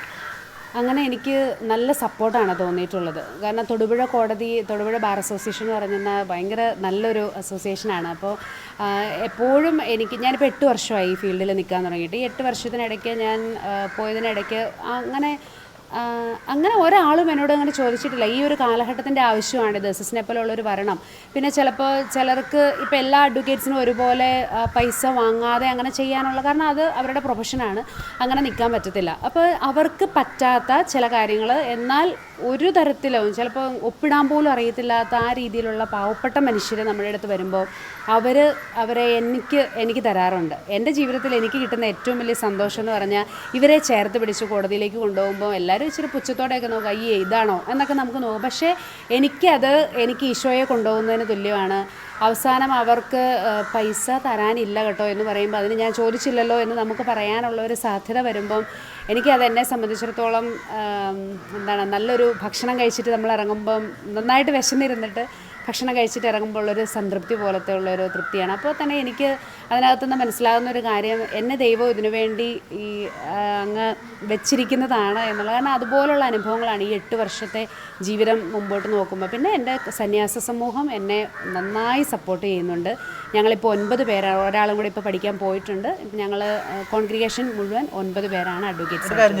അപ്പോൾ നിങ്ങൾ എല്ലാവരും കൂടി ചോദിക്കുകയാണ്, ഇത്രയൊക്കെ കാര്യങ്ങൾ നിങ്ങൾ നന്മ പ്രവൃത്തി സമൂഹത്തിന് ചെയ്തിട്ട് ഒരുപാട് കാര്യങ്ങൾ, ഇപ്പോൾ നിങ്ങൾ സംസാരിച്ചപ്പോൾ തന്നെ നമ്മൾ സമയമില്ലാത്തതുകൊണ്ട് വളരെ ചുരുക്കമാണ്, എങ്കിൽ കൂടി ഇത്രയും പേര് കുറച്ച് കാര്യങ്ങൾ പറയുമ്പോൾ തന്നെ വളരെ വലിയൊരു കാര്യം സമൂഹത്തിന് ചെയ്യുന്നു. എന്നിട്ടും എന്തേ നിങ്ങൾക്ക് ഇത്രമാത്രം എന്നിട്ട് പറയുക, പഴി കേൾക്കേണ്ടി വരാം, ചീത്ത കേൾക്കേണ്ടി വരാം, മോശമായ വാക്കുകൾ നിങ്ങൾക്ക് കേൾക്കേണ്ടി വരാം? അതെന്തേ? അത് നിങ്ങളെന്തും പറയാം എന്നാണോ? അത് നിങ്ങൾ പറഞ്ഞാൽ ആരൊന്നും ചെയ്യില്ല, ഇവിടെ നാട് കത്തില്ല, ഹർത്താൽ ഉണ്ടാവില്ല, സിസ്റ്റേഴ്സല്ലേ, അച്ഛന്മാരല്ലേ, അവരെന്തും വിളിക്കാം എന്ന ചിന്താഗതി നമ്മുടെ സമൂഹത്തിനുണ്ടോ? എനിക്ക് സന്തോഷമാണ് അതിന് മറുപടി പറയാൻ. കാരണം നമ്മളിപ്പോൾ കക്കുകളി എന്നുള്ള കക്കുകളി എന്നൊരു നാടകം വന്നു കഴിഞ്ഞപ്പോൾ ഉണ്ടായ ഇവിടുത്തെ കാര്യങ്ങളെല്ലാം നമുക്കറിയാവുന്നതാണ്. അപ്പോഴും പക്ഷെ അതുകൊണ്ടൊന്നും ഞങ്ങളുടെ ആ ഒരു തീക്ഷ്ണതയെ ഒരാൾക്കും തല്ലിക്കെടുത്താൻ പറ്റില്ല എന്നുള്ളത് തന്നെ ആദ്യം ഞാൻ പറയുവാണ്. അതിന് കാരണം എന്ന് പറയുന്നത്, ഞങ്ങളെ ഈ സമൂഹത്തിൽ നിന്ന് കിട്ടുന്ന സപ്പോർട്ടോ അല്ലെങ്കിൽ സമൂഹത്തിൽ നിന്ന് ഞങ്ങൾ ചെയ്യുന്ന കാര്യങ്ങൾ നല്ലതാണെന്ന് പറഞ്ഞ് കിട്ടുന്ന കയ്യടിയോ അല്ല ഞങ്ങളെ ഇതിനെ പ്രേരിപ്പിക്കുന്നത്. അതുകൊണ്ട് തന്നെ എന്തു വന്നാലും ഞങ്ങളതിനെക്കുറിച്ച് ബോധേഡല്ല. പക്ഷേ അങ്ങനെയാണ് കുറേ കാലങ്ങളായിട്ട് ഇങ്ങനെ വന്നത്. ഇപ്പം നിങ്ങൾ സിസ്റ്റേഴ്സ് ഇതിന് കുറച്ചുകൂടി മുമ്പ് പ്രതികരിക്കേണ്ടതായിരുന്നു എന്നൊക്കെ ഇങ്ങനെ കേട്ടിട്ടുണ്ട്. അപ്പോൾ നമ്മൾ അറിയാഞ്ഞിട്ടല്ല പറയാതിരുന്നത്, ഞങ്ങൾക്ക് അതിനുള്ള സമയമില്ലായിരുന്നു. കാരണം നമുക്ക് ഇഷ്ടംപോലെ കാര്യങ്ങൾ ചെയ്യാനുണ്ട്, ഒരുപാട് ജോലികളുണ്ട്, നമുക്ക് പാവപ്പെട്ട മനുഷ്യർ ഒത്തിരി പേര് നമ്മുടെ ചുറ്റുമുണ്ട്. ഈ വക കാര്യങ്ങൾക്ക് മറുപടി പറഞ്ഞ് പോവുക എന്നുള്ളത് ഞങ്ങളെ സംബന്ധിച്ചിടത്തോളം ഒരു ബോധറേഷൻ അല്ലായിരുന്നു. പക്ഷേ പിന്നീട് നമുക്ക് മനസ്സിലായി, ഒരു തലമുറ കയറി വരുമ്പോൾ അവർ സന്യാസത്തെക്കുറിച്ച് തെറ്റായിട്ട് അവർ മനസ്സിലാക്കി വെക്കുന്നു. പിന്നെ ഞങ്ങളുടെയൊക്കെ കുടുംബങ്ങളിൽ പേരൻസ് ഇതൊരു പരിധി കഴിയുമ്പോഴത്തേക്കും അവർക്ക് ഭയങ്കര ഒരു വിഷമം അങ്ങനെയൊക്കെ വന്നു കഴിഞ്ഞപ്പോൾ ആരെങ്കിലും ഇതിന് എന്തെങ്കിലും ഒന്ന് ചെയ്യണമല്ലോ എന്ന് വിചാരിച്ചാണ് നമ്മളുടെ ഈ കോവിഡ് ടൈമിലൊക്കെയാണ് ആ വോയിസ് ഓഫ് നൺസ് ഒക്കെ നന്നായിട്ട് വന്നത്. സിസ്റ്റർ സോണിയ തെരേസും പിന്നെ അങ്ങനെ നന്നായിട്ട് പ്രതികരിക്കാൻ പറ്റുന്നവരും എല്ലാവരും കൂടി, എന്നാൽ സന്യാസത്തെ അത്രയധികം അള്ളിപ്പിടിച്ച് സ്നേഹിക്കുന്നവരുമായിട്ടുള്ള കുറേ പേരുടെ ഒരു സംഘടന, ഞങ്ങൾ സിസ്റ്റേഴ്സിൻ്റെ ഒരു സംഘടന ജാഗ്രതാ കമ്മീഷൻ്റെ നേതൃത്വത്തിൽ നമ്മൾ രൂപപ്പെടുത്തിയെടുത്തു. അതിനിടയിലാണ് ഈ കക്കുകളി നാടകം ഇങ്ങനെ വന്നു കഴിഞ്ഞപ്പോൾ ഇതുണ്ടല്ലോ, ഞങ്ങൾ ആരോടും ഉള്ള ഒരു ദേഷ്യമോ ഒന്നുമല്ല, നമ്മുടെ ഉള്ളുകൊണ്ട് സ്നേഹിച്ച് നമ്മൾ ജീവിക്കുന്ന ഒരു കാര്യത്തെ വളരെ തെറ്റായിട്ടും മ്ലേച്ഛമായിട്ടും പറഞ്ഞു കഴിഞ്ഞപ്പോൾ നമുക്കതിനകത്ത് ഇതിങ്ങനെയല്ല എന്ന് സമൂഹത്തോട് വിളിച്ചു പറയേണ്ട ഒരു ഉത്തരവാദിത്വം ഞങ്ങൾക്കുണ്ടോ എന്നുള്ളത് തോന്നി. കാരണം അല്ലെങ്കിൽ ചിലപ്പോൾ ഫോർമേഷനിലിരിക്കുന്ന പിള്ളേർ നമ്മളോട് ചോദിക്കും, ഇതൊക്കെ ഉണ്ടായിട്ട് നിങ്ങൾ ഇതെന്താ നമ്മളൊന്നും മിണ്ടാത്തത് എന്തേ എന്ന് ചോദിച്ചാൽ അടുത്തൊരു തലമുറയോട് നമ്മൾ നിശബ്ദരായിട്ടിരുന്നതിനെക്കുറിച്ച് നമ്മൾ തലതാഴ്ത്തി നിൽക്കേണ്ടി വരുമോ എന്നുള്ളതുകൊണ്ടാണ് നമ്മളതിനുള്ള ഉത്തരം പറഞ്ഞത്. അപ്പോഴും പറയാനുള്ളത്, നമ്മൾ ആരുടെയും സപ്പോർട്ട് പ്രതീക്ഷിച്ചോ, നിങ്ങളെല്ലാവരും ഞങ്ങൾ ചെയ്യുന്നതെല്ലാം കാണണം, ഞങ്ങൾ ചെയ്യുന്നതെല്ലാം നന്നായിട്ട് കൊണ്ടുവരണം. പിന്നെ ഇപ്പം തന്നെ നിങ്ങൾ ഇത് മീഡിയ വഴി ഇങ്ങനെ പുറത്തു പോകുന്നത് അത് നിങ്ങളുടെ നല്ല മനസ്സുകൊണ്ട് സംഭവിച്ചതാണ്. ഓക്കെ, ലെറ്റ് ഇറ്റ് ബി, അത്രേ ഉള്ളൂ. അതല്ലാതെ ഇപ്പം ഞങ്ങൾ ക്ഷണിച്ചു വരുത്തി ഞങ്ങളിത് ചെയ്യിക്കുന്നത് നിങ്ങൾ കാണണം കേട്ടോ, ഇത് അറിയിക്കണം കേട്ടോ, അങ്ങനെ പറയേണ്ടവരല്ല ഞങ്ങൾ. ഇത് നന്മ തനിയെ പ്രസരിച്ചുകൊള്ളും എന്നുള്ളൊരു ചിന്ത കൊണ്ട് സംഭവിച്ചതാണ്. പിന്നെ നമുക്ക് ഇപ്പോൾ എന്നാൽ കക്കുകളി പ്രസംഗമൊക്കെ കഴിഞ്ഞ് കഴിഞ്ഞപ്പോഴത്തേക്കും ആക്രമണം ഉണ്ടായെന്ന് വെച്ചാൽ ആക്രമണമായിട്ടൊന്നുമില്ല. അങ്ങനെ ചില കമൻസ്, ഇപ്പോൾ ആ വീഡിയോയുടെ അടിയിൽ തന്നെ ചില കമൻസ് വായിച്ച് കുറേ ചിരിച്ചു, ചില സമയത്ത് ഉള്ളിലൊരു അസ്വസ്ഥത തോന്നി. പക്ഷേ അതെല്ലാം ഞാൻ ഇപ്പോഴും പറയും, ദൈവമാണ് എന്നെ അവിടെ കൊണ്ട് നിർത്തിയത്, അതല്ലാതെ എനിക്ക് ഒരിക്കലും അങ്ങനെ പറയാൻ പറ്റില്ല. ഞാനൊരു ഒരാഴ്ച 2 ആഴ്ചയൊക്കെ കഴിഞ്ഞിട്ടാണ് വീണ്ടും ഞാൻ ആ പ്രസംഗം ഒന്ന് എടുത്ത് കേട്ടത്. എനിക്ക് രണ്ടാമതൊന്ന് കേൾക്കാനുള്ളൊരു ഇതില്ലായിരുന്നു. അന്ന് തീർച്ചയായിട്ടും ഞങ്ങളായാലും മനസ്സുകൊണ്ട് സന്തോഷിച്ചു. കാരണം ഒരുപാട് സിസ്റ്റേഴ്സിനെ കുറിച്ച് വളരെ മോശമായി കേൾക്കുമ്പോൾ സഭയിലെ ഞങ്ങളുടെ സിസ്റ്റേഴ്സിനെ കുറിച്ച് പറയുമ്പോൾ മനസ്സിൽ ഒരുപാട് വിഷമമുണ്ടായി. പക്ഷേ സിസ്റ്റേഴ്സിന് ഒരാൾ അങ്ങനെ പറഞ്ഞപ്പോൾ ഒരു യുവജനങ്ങൾ എന്ന നിലയ്ക്ക് ഞങ്ങൾക്ക് ഒരുപാട് സന്തോഷം തോന്നി. പക്ഷേ ഇത് സിസ്റ്റേഴ്സ് സഹിക്കേണ്ടല്ലോ എന്ന് ചോദ്യം മറുഭാഗത്തുണ്ട്. പക്ഷേ എനിക്ക് തോന്നുന്നു ഈശോ പോലും നീ എന്തിനെ തല്ലിയെന്ന് തിരിച്ചു തല്ലിയില്ല, പക്ഷെ ചോദിച്ചു, നീ എന്തിനെ തല്ലിയെന്ന് ചോദിച്ചു. ആ ചോദിക്കാനുള്ള അവകാശം നമുക്കുണ്ട്. എന്തായാലും ആരോപണങ്ങൾ വന്നോട്ടെ, അതിന് നമുക്കൊരു കുഴപ്പമില്ല. പക്ഷേ തെറ്റായ ഒരു സന്ദേശം പറയുമ്പോൾ ഇതാണ് സന്യാസം എന്ന്, ഞങ്ങളിവിടെ സന്യാസം ഇത്രയും പേര് 10,000-40,000 പേര് ജീവിച്ചുകൊണ്ടിരിക്കുന്ന ഒരു സാധനം, അത് ജീവിക്കാത്തവർ അവിടെ നിന്ന് തെറ്റായിട്ട് വ്യാഖ്യാനിക്കുമ്പോൾ ഞങ്ങൾക്ക് നോക്കി നിൽക്കാൻ പറ്റില്ല. അത്രേ ഉള്ളൂ. നമ്മുടെയൊക്കെ ജീവിതത്തിൽ നമ്മുടെ അപ്പനമ്മേനെയും കുറിച്ച് കൂടപ്പരയെ കുറിച്ച് ഒന്നും അറിയാത്തൊരു കുറ്റം പറഞ്ഞാൽ നമ്മൾ എങ്ങനെ പ്രതികരിക്കും? ഈ സന്യാസ വസ്ത്രത്തെ കുറിച്ച് പറഞ്ഞ ഒരു കാര്യത്തിനും കൂടെ പറഞ്ഞോട്ടെ. എനിക്ക് അതിനെക്കുറിച്ച് പറയാനുള്ളത്, നമ്മളിപ്പോൾ പട്ടാളക്കാരുടെ അടുത്ത് പോയി ചോദിക്കുമോ, എടാവേ ഇത് വേറെ എന്തെങ്കിലും ഒരു ഡ്രസ്സ് നിങ്ങൾക്ക് ഇട്ടുകൂടെ, ഇപ്പോൾ യുദ്ധം നടക്കുമ്പോൾ മുണ്ടെടുത്തുകൊണ്ട് പോകാനുള്ള ഒരു സ്വാതന്ത്ര്യം നിങ്ങൾക്ക് ഉണ്ടായിക്കൂടെ, അല്ലെങ്കിൽ പോലീസുകാർ ഓൺ ഡ്യൂട്ടിയിൽ നിൽക്കുന്ന സമയത്ത് നിങ്ങൾക്ക് ബർമുഡയും മെനീനും ഇട്ട് പരേഡിന് പോയിക്കൂടെ എന്ന് ചോദിക്കുമ്പോൾ അവർക്ക് പോലെ, കാരണം അത് ഞങ്ങൾക്കറിയാം, ഇത് ഞങ്ങൾക്ക് പ്രശ്നമില്ല, ഞങ്ങൾക്കൊരു പ്രശ്നമില്ല. ഇപ്പോൾ എൻ്റെ കോൺഗ്രിഗേഷനിൽ ഈ പറഞ്ഞ ഒരു ചോയ്സില്ല, ഇപ്പോൾ ചോയ്സ് ഉണ്ട് എന്ന് പറഞ്ഞത് തന്നെ അത് ഓരോ കോൺഗ്രിഗേഷൻ്റെ അനുസരിച്ച് ഡിഫറെൻറ്റ്. ഇപ്പോൾ സെക്കുലർ കോൺഗ്രിഗേഷൻ ആണെങ്കിൽ അവർക്ക് കളർ സാരി ഉപയോഗിക്കാം, സാരിക്ക് അനുസരിച്ചുള്ള ബ്ലൗസ് ഉപയോഗിക്കാം, പിന്നെ ചെറിയൊരു ചെയിനോ മോതിരോ അങ്ങനെ എന്തൊക്കെ അവർ ഇടാറുണ്ടെന്ന് തോന്നുന്നു. ഇപ്പോൾ ഇതൊന്നും എനിക്ക് വേണ്ടെന്നേ, എനിക്ക് വേണ്ടാത്ത ഒരു സാധനം, അയ്യോ അത് സിസ്റ്ററിന് അത് പറ്റുന്നില്ലല്ലോ എന്ന് എന്നെ എന്തിനു നിർബന്ധിക്കുന്നത്? എനിക്ക് എൻ്റെ ചോയ്സ് ഞാൻ എടുത്തു കഴിഞ്ഞിട്ട് നമ്മൾ പിന്നെ ഇപ്പം എനിക്ക് ചപ്പാത്തി മതി എന്ന് പറഞ്ഞിരുന്നിട്ട് അപ്പുറത്തൊരാൾ കപ്പയും മീനും കഴിക്കുന്ന കാണുമ്പോൾ അതെന്നെ അങ്ങനെയെന്ന് ഞാൻ ചോദിക്കുന്നതിന് തുല്യമാണത്. ഓക്കെ, അത്രേ ഉള്ളൂ. ഇന്ന് ഈ സമർപ്പിത ദിനത്തിൽ ബൈബിളിൽ പറയുന്ന പോലെ തനിക്ക് ഇഷ്ടമുള്ളവരെ അവൻ തൻ്റെ അടുത്തേക്ക് വിളിച്ചു. തീർച്ചയായിട്ടും തനിക്ക് ഇഷ്ടമുള്ളവരെ അവൻ്റെ അടുത്തേക്ക് വിളിച്ചു എന്ന വചനം അർത്ഥവത്താകുന്ന പല അനുഭവ സാക്ഷ്യങ്ങളാണ് ഇന്ന് നമ്മൾ സിസ്റ്റേഴ്സിനോട് സംസാരിച്ചപ്പോൾ നമ്മൾ കേട്ടത്. ഇത് ഈ 6 സിസ്റ്റേഴ്സിൻ്റെ മാത്രം അനുഭവമല്ല, ലോകം മുഴുവനുള്ള എല്ലാ സിസ്റ്റേഴ്സിനോടും ചോദിച്ചാലും അവർ പറയുന്നത് ഇതേ ഒരു അനുഭവമായിരിക്കും, തങ്ങളെ വിളിച്ച് എടുത്ത് ഉയർത്തിയ ഒരു അനുഭവം. തീർച്ചയായിട്ടും ഇന്ന് നമ്മൾ ഇവരുടെ അനുഭവങ്ങൾ കേൾക്കായിരുന്നു. വളരെയധികം സന്തോഷം. അതുപോലെ ആത്മീയമായ ഒരു ഉണർവ് നമുക്ക് പോലും നിങ്ങളിൽ നിന്ന് കിട്ടു. അതോടെ നമ്മുടെ പ്രേക്ഷകർക്കും ഇത് കിട്ടിയിട്ടുണ്ടാവും എന്ന ഉറപ്പ് തന്നെയാണ്. ഈ ഒരു സമർപ്പിത ദിനത്തിൽ ഇവരെ കേൾക്കാൻ കഴിഞ്ഞത് തന്നെ ഏറ്റവും വലിയൊരു ഭാഗ്യം, ഒരു സന്തോഷമായിട്ട് ഞാൻ എടുക്കുകയാണ്. എന്തായാലും ഈ ഒരു സമർപ്പിത ദിനത്തിൻ്റെ എല്ലാ ആശംസകളും ഈ 6 പേർക്കൊപ്പം ലോകത്തിലെ എല്ലാ കോണുകളിലുള്ള സമർപ്പിതർക്ക് എല്ലാവർക്കും ഗുഡ്നസ് ടിവിയുടെ ഏറ്റവും സ്നേഹം നിറഞ്ഞ സമർപ്പിത ദിനാശംസകൾ നേരുകയാണ്. ഒപ്പം ഇന്നത്തെ ഈ ഒരു പ്രോഗ്രാം ഇവിടെ പൂർണ്ണമാവുകയാണ്. എല്ലാവർക്കും നന്ദി, നമസ്കാരം.